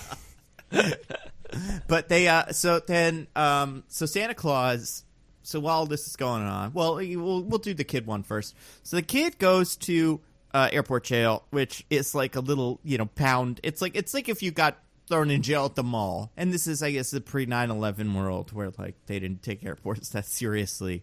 But, like, she just has to wait around for her parent or guardian because she committed some sort of, I don't know, is it a federal money-based crime. offense? Yeah, it's a pretty serious crime. She was about to shoplift, and then she doesn't have a ticket, but she's in the terminal where you need a boarding pass. Yeah. So it's like, you must have snuck in. To steal fucking batteries from the airport? Desperate times. I guess, 1990. Was this the time of Iran-Contra? Maybe she could have been an Maybe. Iranian spy. Oh, yeah, she was working for Scooter Libby or whoever the fuck it was. That was a big part of the Contra that they actually did get away with, was the battery theft. I mean, they got away with all of it. Yeah, that's true. No one really had any punishment. She for didn't that. even need the pardon. She was fine both ways. But so she goes to airport jail and she meets a handsome young boy. Now, as far as she knows, he's a handsome young boy, right? Mm-hmm. Yeah. You think she was like, oh, he's cute? I think Definitely. she did. I mean, I hope not. Well, I think she did. I think the movie. I think she was vibing. And Oh. I only thought that because when this happened, I was like, well, they're two together. Like, this is going well for her. This can't be her dad because she's just gonna fuck this kid. Like that, not she's gonna, but like this is. There's chemistry here that you can't have with the dad. Christmas Chronicles 4. It's the dad, by the way. Yeah. Spoiler. It's the dad. And they don't ask his name. Listen, this movie, it thinks this is so clever. It can't get over how clever this little dad bit is. Well, one of the first things that he says to her is, "Oh, I'm a true believer." Like, "Oh, fuck you two, get out of here." Yeah. By the way, I'm in Boston in the past. What's your name? It's one of them. Don't you worry about it, kid. And they have a conversation about like, hey, the weirdest part of the conversation though is she's like, it's not just like she's like, hey, Santa's here and I need help getting out of here. She's like, my dad died and my mom has a new dad and she loves him more than my old dad. Anyway, goodbye, Dad. Like, that shit was weird, dude. Like, you gotta hold some stuff back from fake, like, past dad. You don't think she, like, I don't know how the dad dies, but, she don't think she tells him anything like, hey, stay away from, I don't know, drink more kale juice. Like, it feels like something. No, it feels like Dark, where, like, they all know they have to die at this point, so they all go and die there. Like, I think that dad knows too much. At least in Jumanji, they tell him not to go skiing. Yeah. Right. But yeah, so they have a conversation about how she's sad about her dad, and he's like, Tyrese seems cool. I like him. And then the girl's like, you know what? He isn't so bad. Can you help me break out of airport jail? And he's like, yeah, I got a knife. And she's like, What's that that's on a your little knife? The thing extreme. my And dad he's like, said to me no, all the time? like a lock-picking knife, and he's like, oh, okay. Yeah, it's a And what pocket does the knife say on it? knife. It's like always find a way or always has a way, something like that. It's like I was thinking- always... No, it's something else. Always be closing. Yeah, no, it's... I thought it was always find a way. I don't think that's it. Well, anyway, it's like the dad's signature catchphrase. Like a Pierce always finds a way. I know it's not that, but I'm just a placeholder. A Pierce always sees it through. Gets his man. That's it. They see it through. Is that it? Yeah, I Googled it. Okay. But yeah, so that's on the pocket watch, and the brother at a certain point will have that pocket watch, I believe. So it's mean like, knife? or sorry, not pocket watch, yeah, pocket knife. It's a really good pocket watch. It's got a knife in it and a can opener. But yeah, the pocket knife has always sees it through on it, and she's like, "That's pretty strange." But Yeah, my maybe- dad always said a Pierce always sees it through. Where am I again? Yeah. Ah, okay. Who are you? It's cool. And- Who are you? What's your name? Yeah, Doug? I don't know what Doug. but then yeah, they go. I remember. Now that I think about it, I remember when my dad told me that story about when he was in airport jail in 1990 for Yeah. unspecified hooliganism. And honestly, is this why the dad is a true believer? He seems like he was this before, but I feel like seeing Santa make a Christmas miracle sunny, cloudy airport. That helps. Yeah, that's it. Like, you can believe all you want, but once you see Kurt Russell do a jazz number, that's it. You're on there's board, no baby. going back. You This is believe like, forever. it's like a grandfather paradox or something. Chicken or the egg. But so, okay. Pierce always sees it through. They always see it through, no matter what, because the Pierce will make them see it through from Do you other think time he? periods. Do you think he named his second child after this mysterious girl he met in an airport who was friends with Oh. Santa? Right? Goodness. Because you'd remember that day, the day you broke out of the airport jail. It wouldn't be the biggest thing in your life, but I do think you'd I don't know, it would register. I don't know, the day where you met Santa who caused a spontaneous musical number to happen in an airport? I feel Yeah. like that's pretty memorable. I do like how what's her name, Kate, reacts to the Santa musical number. It's just almost like, oh, he's doing this. I get it. I my see God. why he was busy. He does this sometimes. You get used to it. Yeah. But like he does. Like it's not like this is the first time we see this. right? Yeah. Like, this is. Well, what I mean, he she does. wasn't there for the other one though. He was in jail. This is how he gets true, out true, of true. out of like the clink or whatever. Yeah. It's Yeah. not. So I mean, maybe she's heard of it. I don't know. I do like I think as much as I would like to see Snake Plissken as Santa Claus, I think Elvis Santa is an equally fun Santa movie, and I think this whole movie should be a musical because let's talk about how Santa solves his problems during this bit. He goes to first of all, he does fill up the little Salvation Army donation bucket thingy. Overflowing with money. Yeah, so much money. And then he and that guy does he take the money and go home? He steals it. Yeah. He just takes it and runs. Salvation yeah. Army, man. And then Santa Claus is like, oh man, there's no Christmas spirit because they're all yelling at each other. Now, okay, is the woman yelling at the airport representative supposed to be whatever her name is, Karen? Catherine Yeah, O'Hara? it's Karen. No, I'm That's thinking we got to get Kevin back from Chicago. I kind of felt that was the vibe she was going for, Home Alone. Like it was supposed to be a sly reference. Yeah, almost like it was supposed to be that kind of maybe it was just the way she was dressed, or maybe it was just that it was in the early '90s. And you know what? As a period piece scene, kind of, I think they kind of nailed it. Felt like the '90s. Looked like the '90s. To I me. didn't really feel a big difference, to be honest. Well, I mean, They you know, had big Christmas chunky spirit. cell phones, and everything was bland, and it was a analog flight status board. Well, that's pretty good. Yeah, and they went to so Santa does this little nose thing, and the airport I don't know, they're not flight attendants, but the person that works behind the Like desk. the customer service reps. Yeah. Yeah, they're just people. So they're not specific airport people. So she starts just belting it out, man. Yeah. And what's this scene like? She's like, I can't believe I can't get back to Chicago. How dare you do this to me? I'm this, blah, blah, blah, blah, blah. And then the customer service rep is like, ma'am, I understand, but your flight's canceled. It's like, you didn't know that 30 minutes ago, blah, blah, blah. And then Santa's like, okay, like you said, does the nose thing. And then the customer service rep goes, well, you gotta see that everything is cool because Christmas time. And then they break out into a cool musical number. And it's pretty fun. Yeah. It's not a Although, specific here's my question. song. Well, it's a song they wrote for the movie. Sure. But here's my question. Yeah. So, the problem that Santa is facing is that he needs more Christmas cheer, so the sleigh will go.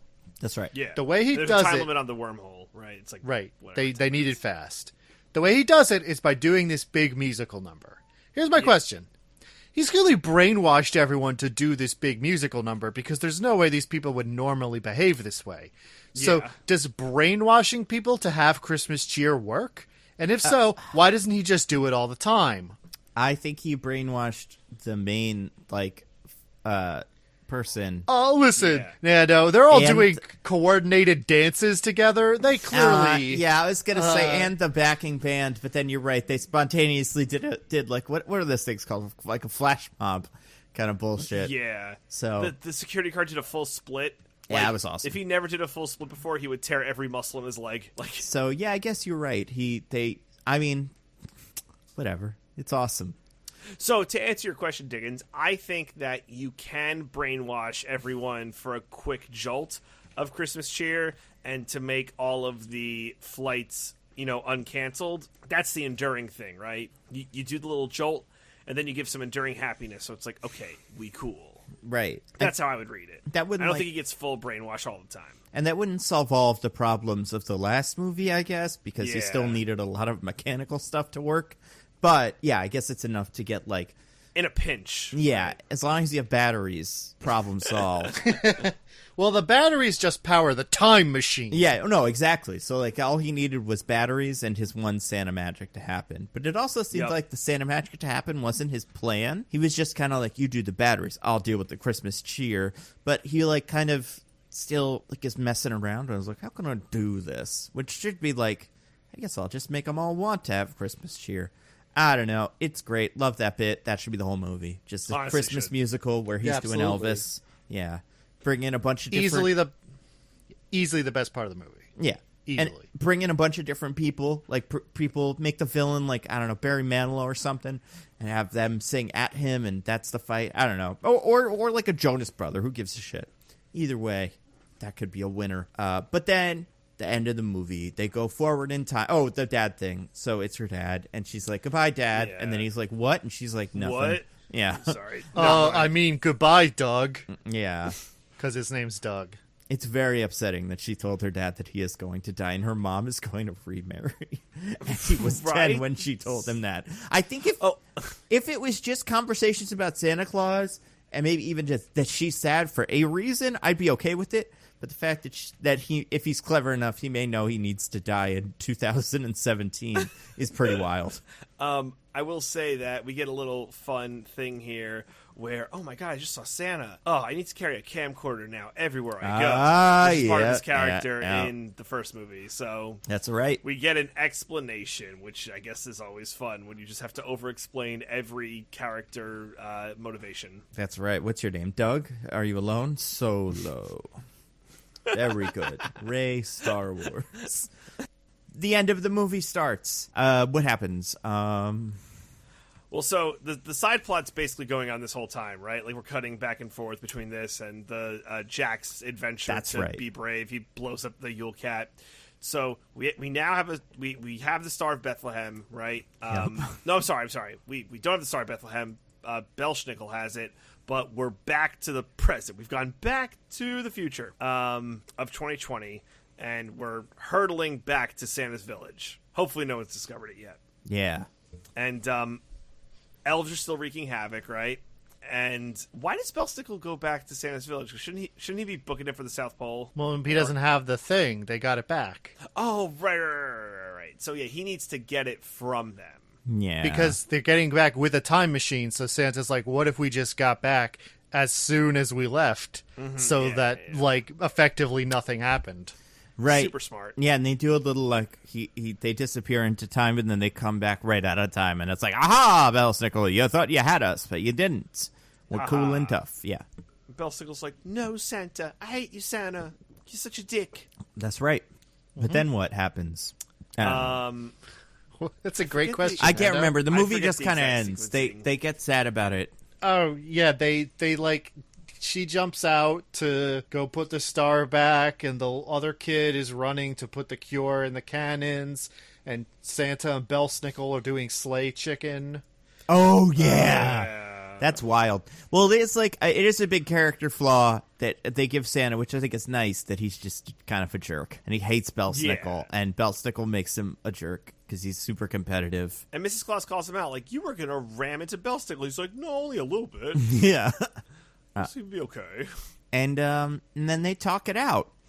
And we learn kind of the story of Belle Snickle. And do you remember what Belle Snickle's deal is? This kind of really surprised me, where he's like, what his motivation is, I guess, is that's what it is? He's, like, upset because Santa cares more about children than him, right? Isn't that, like, his whole thing? Yeah, that for sure. There's this one bit where, there's one bit specifically, there's a line where Belle Snickle is like, because we learned that Belle Snickle used to be an elf, but he got turned into a human boy. And by being an elf, he just, like, looked like a minion and was small, but pretty much the same kid, but then, a big kid-sized version of him. But he's like, oh, I hate being a child. I feel... Oh, hold on. Let me get back into Kiwi mode. I hate being a child. I feel like I'm in my own body. I don't feel comfortable in my own skin. And I was like, is this movie about trans people, kind of? Or body image issues? Yeah, like, what are we doing here, movie? We missed this the whole time, but you kind of said this, and I was like, oh my god, he feels different than the body he's in, kind of. That's really interesting. It doesn't go anywhere, but that is a thing he says. I know, right? It's like the movie doesn't have anything to say about that. Yeah, right? It's yeah. like, get back into your real body by fucking up Christmas, right? Like, Yeah. Sorry if you feel bad for feeling different. But then he says he's sorry or he loves him on Merry Christmas. I forget. Some bullshit like that. And he turns back to normal, and he's good now. Yeah, see, it was like sorry or something.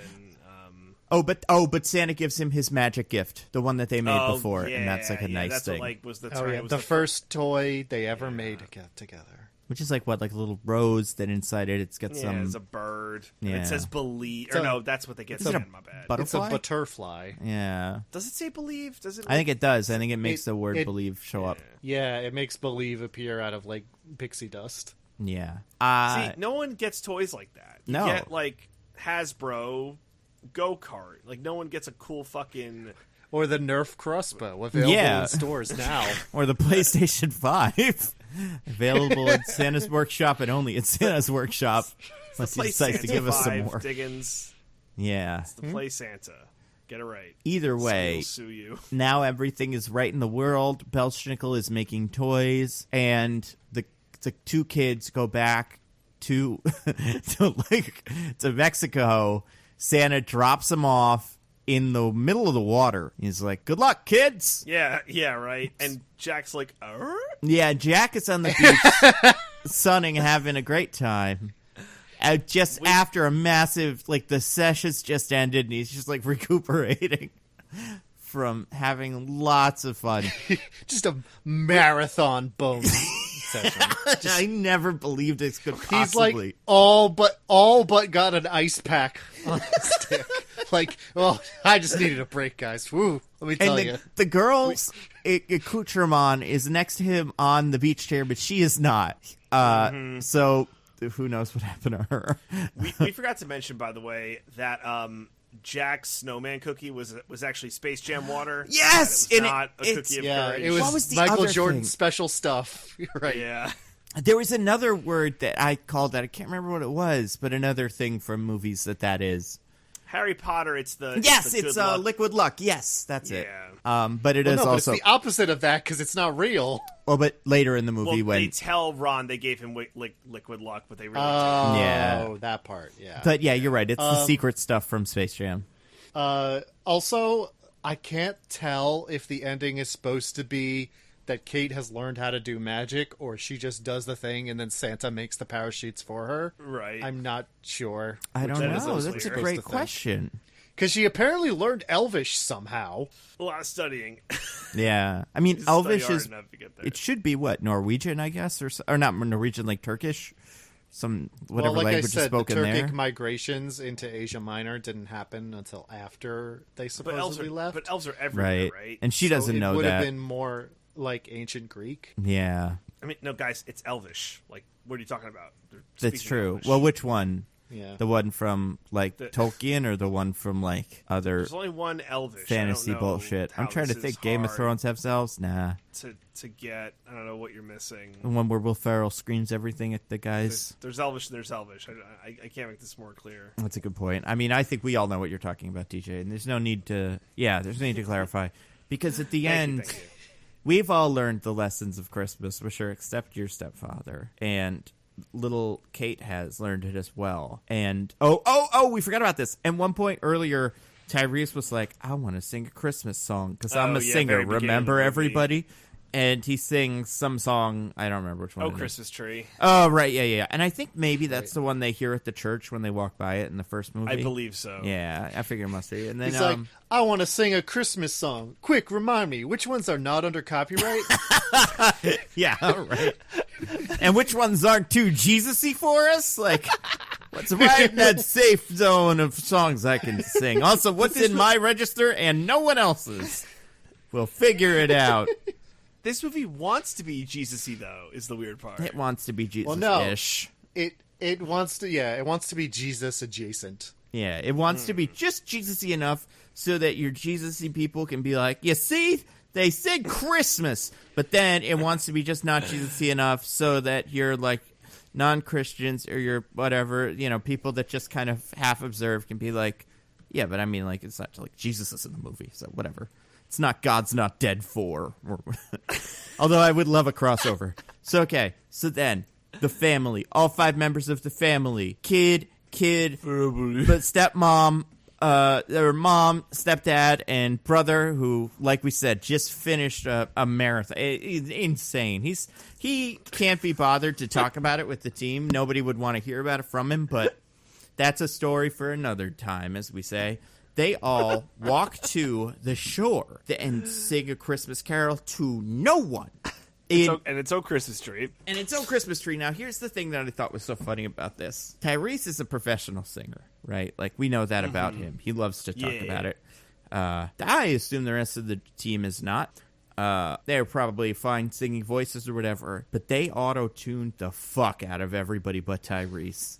They really did. And it gets worse as the song goes on, and in the end, when they're all singing, it's like Tyrese singing into like a cardboard tube, and you just hear all the reverb sounds around him. Also, we didn't really talk about this.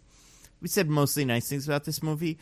The sound mixing in this movie generally is really weird. Yeah, Especially during the airport scene. Yeah, there's so many bits where you can hear stuff in the background, or like where the background music cuts out completely, or where the background music like sticks around but doesn't kind of adjust for speech. I don't know if it was just me or the TV I was watching it on, but I was like, this movie is mixed very, very strangely. But whatever. It's not the worst thing in the world, I guess, but it is weird when they have to all sing. You know what I found weird? So they had this whole, I don't even want to call it a subplot. It was like a mention of how it was possible that Tyrese was going to propose to the mom. Oh, yeah. Because they were going on a special getaway to some Mayan ruins. And that was the whole thing. Like, where would they go? What's it called? I forget exactly what they called it. I forget. But yeah, anyway, sorry, go on. it was gonna be like a whole thing, right? And I'm shocked that she didn't come back. And like once Kate was like, "I like you, Tyrese," she was like, "Well, I have some great news," and like flashes the ring. But nope, I guess we'll just have to save that for the next movie. Well, I was there with Tyrese when they were all having breakfast, and he was like, "Me and your mom, we're gonna go on a trip to see pyramids," and she was like, "You're gonna propose to her, aren't you?" And he was like, "Whoa, kid, relax, buddy. We're on." Like, whoa, don't put expectations in your mom's head, please. And the mom's like, "Oh, he's not gonna propose to me. That'd be crazy." Seriously, I'm not going to. That's not what this trip is. Your daughter hates me. It's not. We're not there yet. But yeah, then the movie's over, and that's Christmas Chronicles 2. They sing a song, and then Santa does like a little flyby or some shit. I don't know. Yeah, he does a flyby, and then there's Merry Christmas in like Pixie Dust / Borealis, and they're all like, "Oh my god, so nice!" And I'm like, "Wait a minute, is Santa like an established figure in this universe, but like for real?" I mean, he better be. I've never understood these movies where Santa exists, but the adults don't think he does. Oh, I didn't buy these gifts. Yes, exactly. Where did the presents come from? And he does give presents. They do come from a long line of true believers. Tyrese ain't that line. Well, maybe he just is one anyway. I mean, he sings songs, Christmas songs, on his own accord to the sea. That's about as true believer as you can get. He's a fanatic, if you ask me. However, also, what was I going to say? Santa Claus, like, besides the fact that they're, like, true believers and that Santa Claus seems to care only about all of them. Like God. I wondered, like, how much the son would even tell them about it or like, whatever, if the mom is like, where's our daughter? And he's like, it's probably some Santa business. There's a lot to get into, but remember 2 years ago, Santa stuff happened. We ate a lot of ice cream. Diggins, how about this? So this is how Christmas Chronicles 2 ends with this singing Silent Night, or Oh Christmas Tree. Oh, Christmas Tree, yeah. Right, at Not a Christmas Tree, which is funny. Is it like, yeah. At the ocean, and then Santa flies by. Want to guess how Christmas Chronicles 1 ends? What classic 2018 phrase does Santa Claus say? He flies by and says, "Are you triggered, Lids?" No. It's close. So he gets into It's close. He goes home and he goes to Mrs. Claus, who at this time is Goldie Hawn for the first time, and he's like, "Mrs. Claus, what do you want to do?" I gotta have my vape. Oh, it's even worse. He's like, "Mrs. Claus," or she's like, "Santa, you seem all tired. What do you want to do?" And he's like, "Oh, Mrs. Claus, I just want to Netflix and chill." And then that's the end of the movie. Yeah, right? So good. And I don't know about you guys, but I love all these dang Christmas movies on Netflix. Besides, like, Klaus, which is actually good, or whatever it's called, Claus. I like the crappy ones, like Christmas Prince and Princess Switch and whatever. And I'd love for all of them to collide in some sort of shared universe where, like, Christmas Chronicles has to rescue the Christmas Prince from the villain from Christmas Switch or Princess Switch 2, which I haven't seen yet, but I know is evil, whatever her name is. So that would be fun for me exclusively. There's still time next year. So yeah, it was fun. I like Christmas movies. I do. It's weird. They're a genre of movie that you're not allowed to hate, kind of. It's just like, yeah, it's a Christmas movie. I don't know. They're not supposed to be very good. Sometimes they're good and it's amazing, but you just kind of tolerate one or two of them every year, and then you're done. Do either of you guys have a favorite Christmas movie? Like one that you're just like, this is not even actually good, but just like something I'd love to watch every year? My answer's so basic. Probably, but what is it? I really love A Charlie Brown Christmas. Or is that not movie length enough? Yeah, that's fine. I mean, that's like I think that counts. It's more than a show. Like I love it so much. I really do. That's what this is missing. This is missing the bit where, like, the Linus character, who is the little kid boy, goes on screen and just explains the story of Jesus to everyone else. It's like, this is what it is, in case anyone's upset or doesn't want to be upset. Here we go. What about you, Diggins? Do you have a Christmas movie? I guess I would say the thing that really, like, says Christmas to me, like, hearkening back to my childhood, and I can't be objective about this stuff kind of thing, is the old Rankin Bass stuff, especially Rudolph. Oh, like, okay. I just watched that so much as a kid, and around Christmas time each year. So, like, that's my big, this is my childhood Christmas to me thing. Those are like very interesting. Those movies. There's some weird ones. Yeah. Like Jack Frost, the one where he fights a communist robot. Fuck yeah. And just the style. It's unlike anything else that I can think of. It's such an aesthetic that if you took if you wanted to make, George Clooney or Spider-Man or something, you just made him in that style, I'd be like, oh yeah, from those Christmas movies. That's what those are. And I don't know Rankin Bass by name. Is that the name of, like, the people that, like, those are the Walt Disney of them? Yeah, it's the name of the company, but it's the two, like, head guys, animators who worked on all this stuff. I don't remember their full names, but their names are Rankin and Bass. Do they do other stuff besides Christmas movies? Oh, they've done other things. Oh, interesting. Yeah, so I thought the Swan Princess was Nestle. You'd think so, but it did come up in their list of stuff. They have a lot. They do have quite a few things on this list, but they did The Hobbit. Look at that. Yeah. Yeah, actually, I don't see Swan Princess on this list, but it was on the list of the. No, they worked with Nestle on Swan Princess. Okay. And A King and I, apparently. So that sounds fun. But yeah, I like those. Those are good. I feel like I'm more contemporary than you guys. I love me some The Grinch with Jim Carrey. I just can't get over that movie for some reason. And also Jingle All the Way, which I think is legitimately good. But that is a good one. It's sick. Those two are great. And apparently they made a second Jingle All the Way with what's his name? Not Robbie the Cable Guy. What's his name? The Cable Guy. Larry the Cable Guy. Yeah. In the Arnold role. Never before. I'd love to see more sequels to Arnold movies with Larry the Cable Guy instead. That would be so good. Terminator. Just Larry the Cable Guy. Get her done. Yeah. And then also I'd like to see him take over for Larry the Cable Guy in like a Cars movie or something. But yeah, those are all good. And welcome to Radiator Springs. Yes, I am Beta. There be a door. I'm the dumb one. Well, it's my tongue. I forget what happens in these. I don't know how to use I have a bidet. We're in Japan. Bidet is weird to me. That happens in the second one, right? Anyway, do you guys want to get to our classic segment? I would love to. I would love that. All right, guys. What do you have to recommend to the fine people? All right, well, I don't know if you've heard about this game that's coming out. It's called Cyberpunk 2077. You mean Cyber Junk 27 inches, 7 inches? Right? No, it is. That's just from Twitter. Oh my god. Oh man, I was gonna give you so much credit for that. You just blew it. Oh no, I made that up myself. I just mean we saw the dick on Twitter earlier. Oh yeah. Good on you. Good on you. I haven't played the game. Out, I'm sure the internet's hit that already. It's fine. DJ's booting up Destiny. Content. We're done here. Yeah, I also just got the Steam notification. Zippy by Day is now playing Destiny 2. All right, so anyway, what else about Cyberpunk, the game you haven't played yet, right? Or have you? No, I haven't, unfortunately. Oh, okay. But you're going to. You have it at your PlayStation 5. No, you don't. You have it on your PC. Yeah. No, PS5. Oh, okay, cool. I wanted the niceness of my TV to take it all in. Right. I mean, yeah. Those 7+ ain't gonna show themselves, yeah.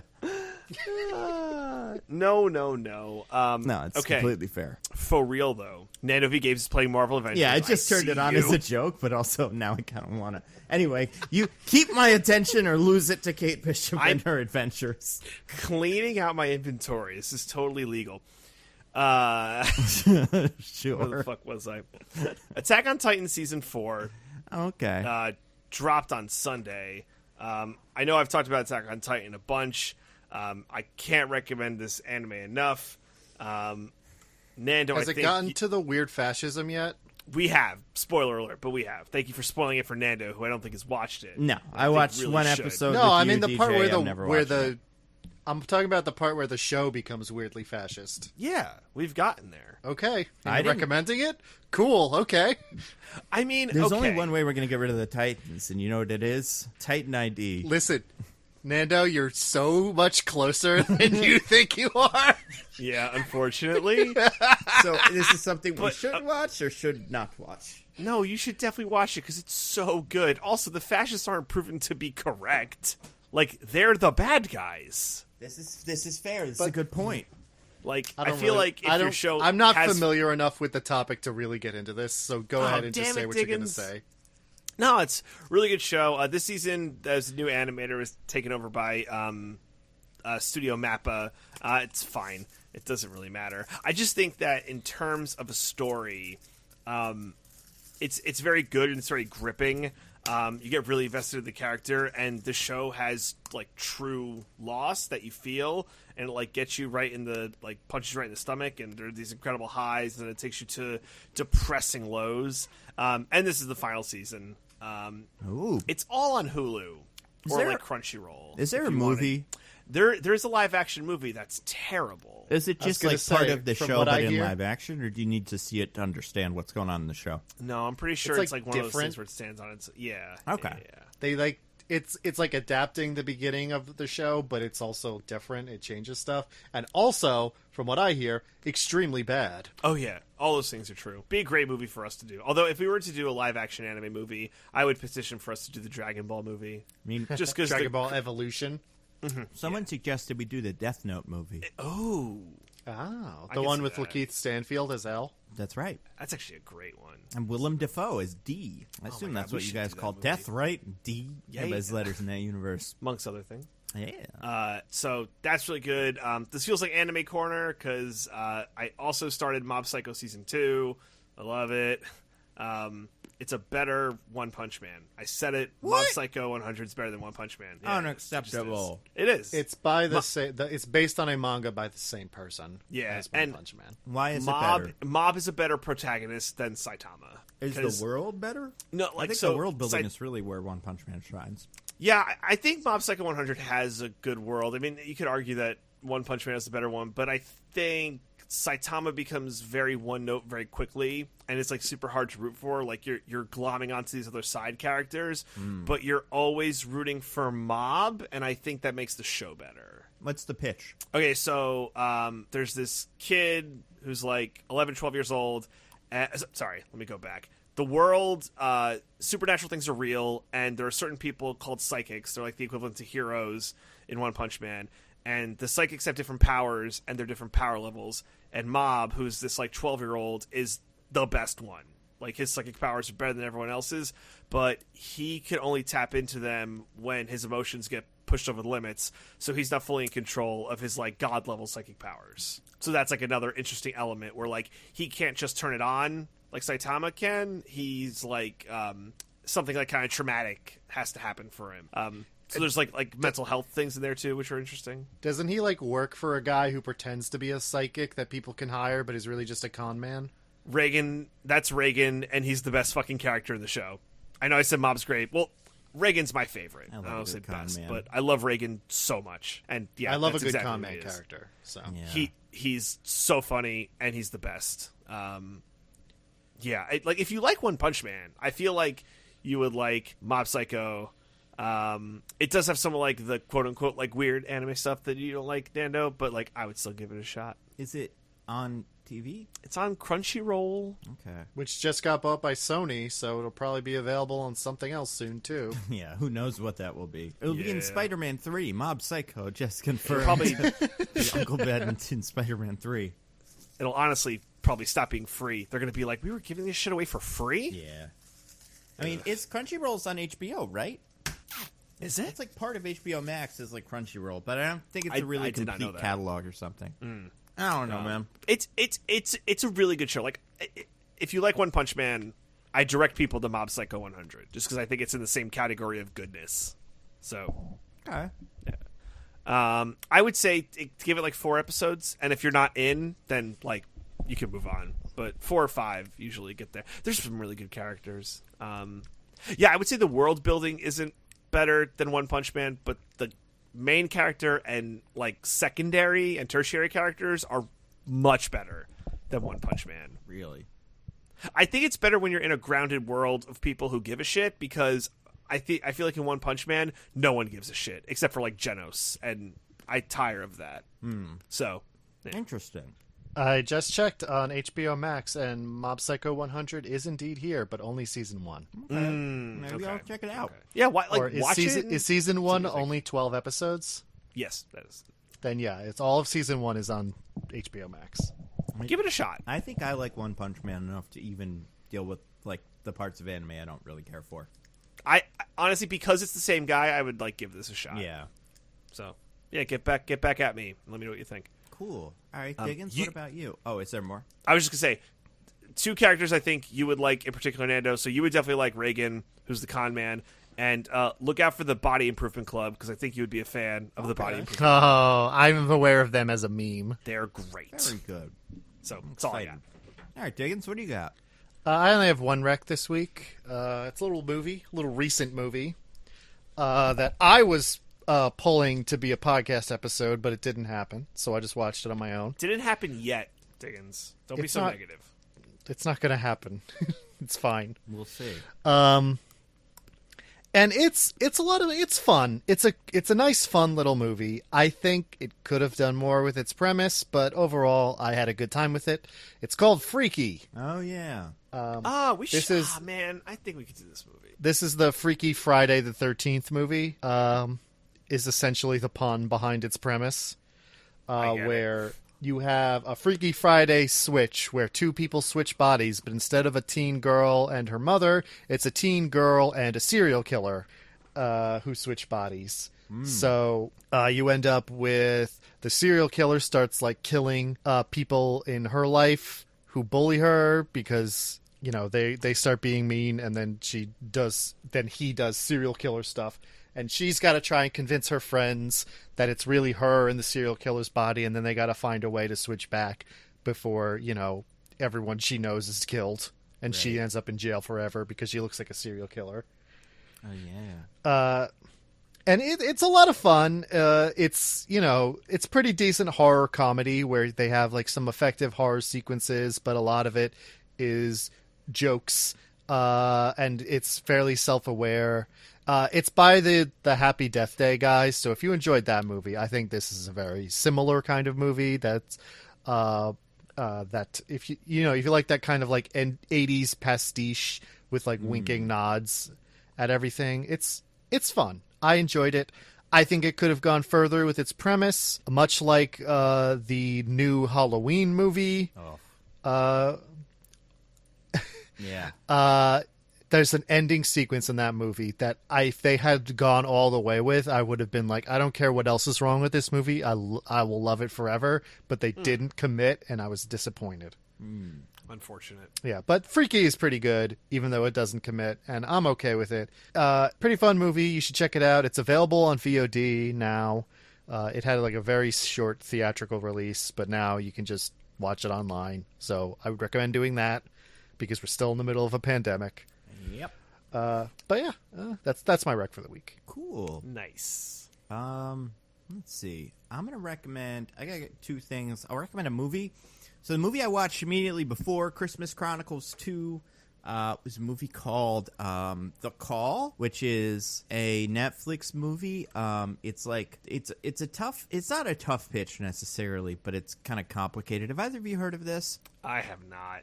So you've talked about this, so I've heard about it from you. Oh yeah, did we talk about it the other day? Right? Yeah. So a Korean movie based on something Yeah, I don't know, maybe like short story. And it's like it's hard to explain, but it's a thrillery kind of movie where someone can call someone else from the past and they try to help each other, and that's kind of it. There's everything kind of moves from there. But it has a really weird, mean-spirited ending that you should just ignore. Otherwise, it's quite fun and good and like a really solid flick. I also spent a lot of time this week catching up on comics. I'm pretty sure I mentioned this last week or the week before, but a comic called Die. We talked about this last week, right? Do you guys remember it? Now I've lost all confidence. That's okay. Because I only remembered about the Call movie until you started describing it. We probably talked about that. I on remember you Sunday. talking about this stuff. So Die is so I bought the first volume the other day before we did the show. I hadn't read it yet.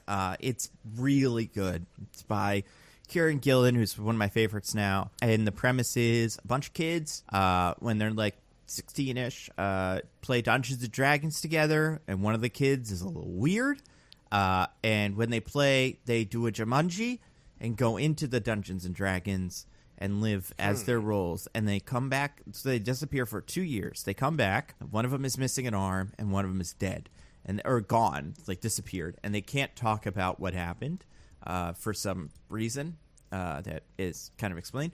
But then 20 years pass or whatever, they're adults, and they are each, or not each, I guess, one of them is mailed a die that is very similar to the one from The Thing. So they get back together and then end up back in the world, and it's like kind of, it's like It mixed with Jumanji, but kind of goth and Dungeons and Dragons-y. And I think it's terrific, and I have no affinity for Dungeons and Dragons whatsoever, so, you know, it's not like I like that part of it, although I have a feeling, as a person who does like those, it would be even more enjoyable. But yeah, it's currently, I want to say the 3rd volume is coming out very soon, and I just picked up the 2nd one, so I'm a little behind, but I am quite enjoying it.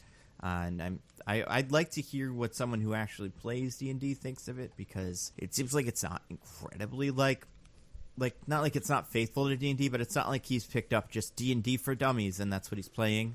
There's something else going on, and it seems to mix a lot of genres, but that seems to be kind of the point. So it's very cool, and yeah, it seems like it's worth a read. It's very adult, but not in like a, well, I mean, they curse a lot, but also just thematically, like it's mature, more mature than you would expect from something like this. It's, you know, very cool. And yeah, I feel like I'm reading other comics right now. I started reading the Grant Morrison Wonder Woman because that's what we're doing for book club for the Nando V Movies Patreon, and I decided to finish Die instead because I was like, I like this, but not in the, you know, you got to be in a certain headspace to read, you know, high fantasy talk where everyone's like, thou, Wonder Woman, you hast disappeared from the mascara.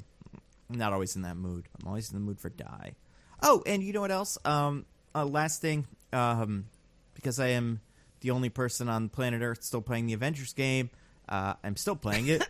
And they added. Joining you soon. They added a DLC. Are you character. still playing it right now? I currently am. Yeah, I mean, I'm not really playing it, but I'm just like kind of walking around collecting. Well, it'll load eventually. Fragments and stuff. But it's a really, so they added a character. So like the plan for this game, which was always kind of interesting, was free DLC with like paid cosmetics, but like every month or two, you would just get a new guy. Like there'd be a new Hawkeye or Black Panther or War Machine or whatever would show up, and then they're in the game now. They come with their own missions, and they have a completely different play style, you know, to some extent. It's unclear how much, like, War Machine will differ from Iron Man, because we've only gotten one of these so far, but it's Kate Bishop, everyone's favorite character, the young Avenger who kind of buddies up with Hawkeye, and I believe she, like, steals his bow and then just goes on to, like, kind of take up the mantle, and I am very much enjoying playing as her so far, and the whole experience is just very good,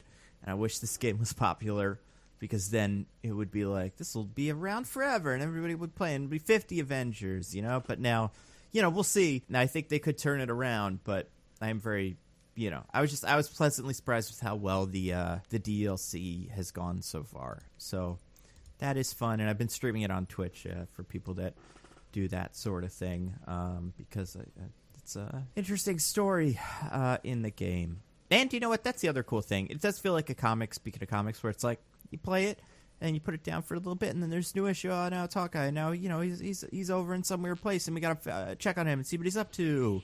And, you know, it's not something you're playing every day, but it's something that you pick up and you have a little fun with, you put down. So those are my 3 recs, mostly Die, though. That's the one that's awesome. And I can't imagine they won't make a movie of it in the next, like, 10 years. It's so good. That's all I got, though. Next week, everybody, we're going to get our flip phones, our Game Boy Advances, and we're going to watch a certain movie by a certain bratty Englishman called Tenet. I'm excited. Are you guys excited? No, not even a little. I am, actually. We want to save cinema, really? you know? That'll be fun. Do you guys think this will save cinema? I genuinely wanted to see this movie, and I am excited to finally watch it. Same. I had it's enough like curiosity with me that I'm like, yeah, you know what? Maybe it'll be interesting. But also, you know, I don't want to reward, like, we're waiting until now because now you can safely see it from the comfort of your own living room as opposed to going to a theater and being dangerous. Yeah. So I think I love the theater and I wanted to see this movie. I didn't go in a theater because it's still a bad idea right now. I hear the sound mixing in this movie is really tricky. And I think I'd want to see it at home so that I can turn on subtitles.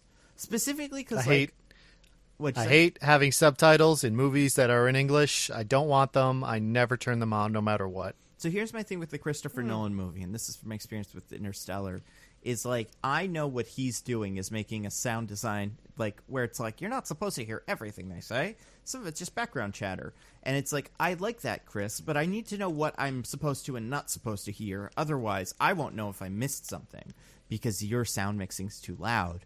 Or if, I just wasn't supposed to hear that, so I shouldn't pay close attention to it. And I don't think that this will be as much that, but I do like that the whatchamacallem, the subtitles, you know what you're supposed to pay attention to and what you're not. But I get that. Pay attention as much as you can, everybody that watches it and us, to how you see it, how you experience this movie. Are you on your phone? Are you, chatting away? Or are you paying attention as were you in a movie theater? I'll be playing this on my vintage release PSP. I think that's the only way to do it. Mm-hmm. They released the UMD version just the other day, so I'm ready. I mean, if anybody could, it would be Chris. He would put it out on UMD, be like, this is even better than seeing it on your dang phone. Speaking of dang phones, he's probably the only person that would actually say that. He's a hero. So next week we'll do Tenet. Yeah. Week after that, we're still not sure. Although, I haven't heard any amazing... Oh, wait. No, I did hear one pretty good suggestion. What the hell was it? Do any of you guys remember? We've seen a couple of them on Twitter. I don't recall. Yeah, me neither. I think it might have been that I didn't hear one that was amazing, and I just kind of was like, maybe we do Spice World. Oh, no. I know what it was. We should do Mandalorian Season 2. It'll be done by then. And just, wrap the whole season. Because it's pretty much a movie at this point. And then I can share all my amazing Mandalorian hot takes. Yeah. I'm sure we'll all have some, because I have a feeling the ending of this season is going to be quite divisive. Not like on purpose, but just like it'll have to be interesting, because I think it'll be kind of a bummer. Hopefully someone dies. Who knows?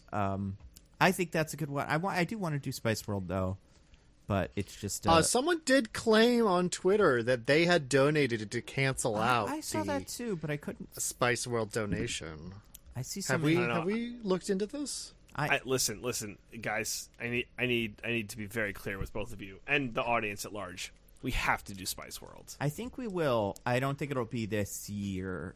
By this year, I mean in the next 3 weeks, because I think it's going to be Tenet. I think Mandalorian's a good one, and then Wonder Woman / Soul, and then after that, who knows? I mean, maybe the end of the year. I don't know. We'll see about Soul. I am curious to see how much that holds up to nitpicky.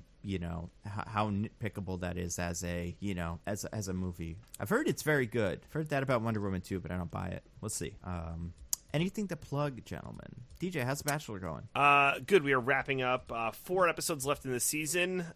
2 next week, and then 2 the following, and then we get a week break, and then Matt James' season of The Bachelor starts. So we'll be covering it all on the Roses and Rejections pod, which you can find on the Pop Break TV feed, wherever you get your podcasts. Please subscribe. Nice. Yeah, we'll be recording 3 podcasts for the next 2 weeks, so that'll be fun. Yeah. Woo! Yeah. Yeah. Diggins, you got anything to recommend? You mean to plug? Yeah, recommend. Recommend your own. plugs. Yeah, that's it. That's what I meant. Nothing at the moment. I'm a lazy piece of human garbage, and I don't do anything. You're great.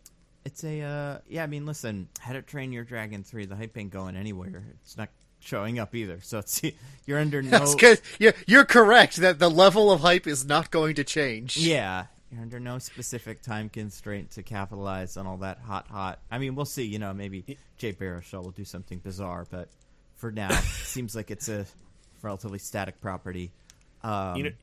What you could do, Diggins, you could just be like, all right, everyone, time to stream the hottest CD Projekt Red game right now, and just stream The Witcher 3, and just oh yeah, I already beat The Witcher 3, recently, although I haven't done the DLC. There you I go. have not done any lately. Because I am not in a setup conducive to doing so, but I don't know, maybe at some point. We'll see! We will see. Cool. I think I'll have a Star Wars video out soon, and then after that, probably a Superman one, and then after that, who knows? Either I rush to make a Wonder Woman one before the end of the year, or I don't. It depends. We'll know from when we see that movie if it's something that's worth talking about or not. Although I do think, I kind of want to talk about, do you guys seen they put out some, we saw some images of the Hawkeye show? Because they're filming that. And, I think I kind of want to talk about that because, in video form, because it does seem like they're going to do some interesting things with some of these Disney Plus shows, besides whatever they're doing with Kamala Khan's show, which seems like it might be really weird. but they're doing some cool stuff Right. with the Hawkeye one. Well, and- yeah, as a New Yorker, I, of course, have been running into Haley Steinfeld every day since they've started filming. Yeah, and she seems like she's really nice. You said you told me that story that about that time you met her. I can't remember what it was, but you told me the other day. What was it? Yeah, it was just I was on the subway platform, just going to my nice socially distanced walk in the park, and she came up onto the platform too because she was heading to the filming for the Hawkeye show. And I said, "Oh my God, it's Haley Steinfeld. Hello, Haley Steinfeld." And she said, "Ah, yes, hello. You must recognize me from my star-making role in True Grit." And I said, "That's exactly right, Haley Steinfeld. Listen, I know, this is probably pretty embarrassing for you, and I don't want to make a big deal about it, but do you think that you could, just chop off your arm for me so I can, like in that movie?" And she said, "Absolutely." And she did it. She just, no questions asked. She's just, she's really human. You know what I mean? Wow, Just, a lot of celebrities seem out of touch, but she's so gracious to her fans. And I got to she's say, you almost really out of love to touch. see that. She's got half as much touch as she used to have. She chopped off her arm Yeah, that one that's time. true. I haven't seen True Grit, but I did see Bumblebee, so I assume that's kind of the same thing. She chopped her arm off because John Cena's a big meanie in it. Yep, that's it. That's exactly what happens in True Grit. It's a pretty good movie, then. I like that movie. We'll talk about all of those things as they show up. But yeah, there's and you know what? That is something else. I guess WandaVision probably won't be done until February, but I'm sure we'll talk about that as it's going on or something. I don't know how that's gonna go. But next week, Tenet, very exciting, futurist cinema, killing cinema, all that stuff. Until then, I am at Nando Fee Movies on Twitter. I'm at Zippy by Day. I'm at This Is an Odd Name. Goodbye, everybody. Goodbye. Woohoo! Bye. We love you. Love you.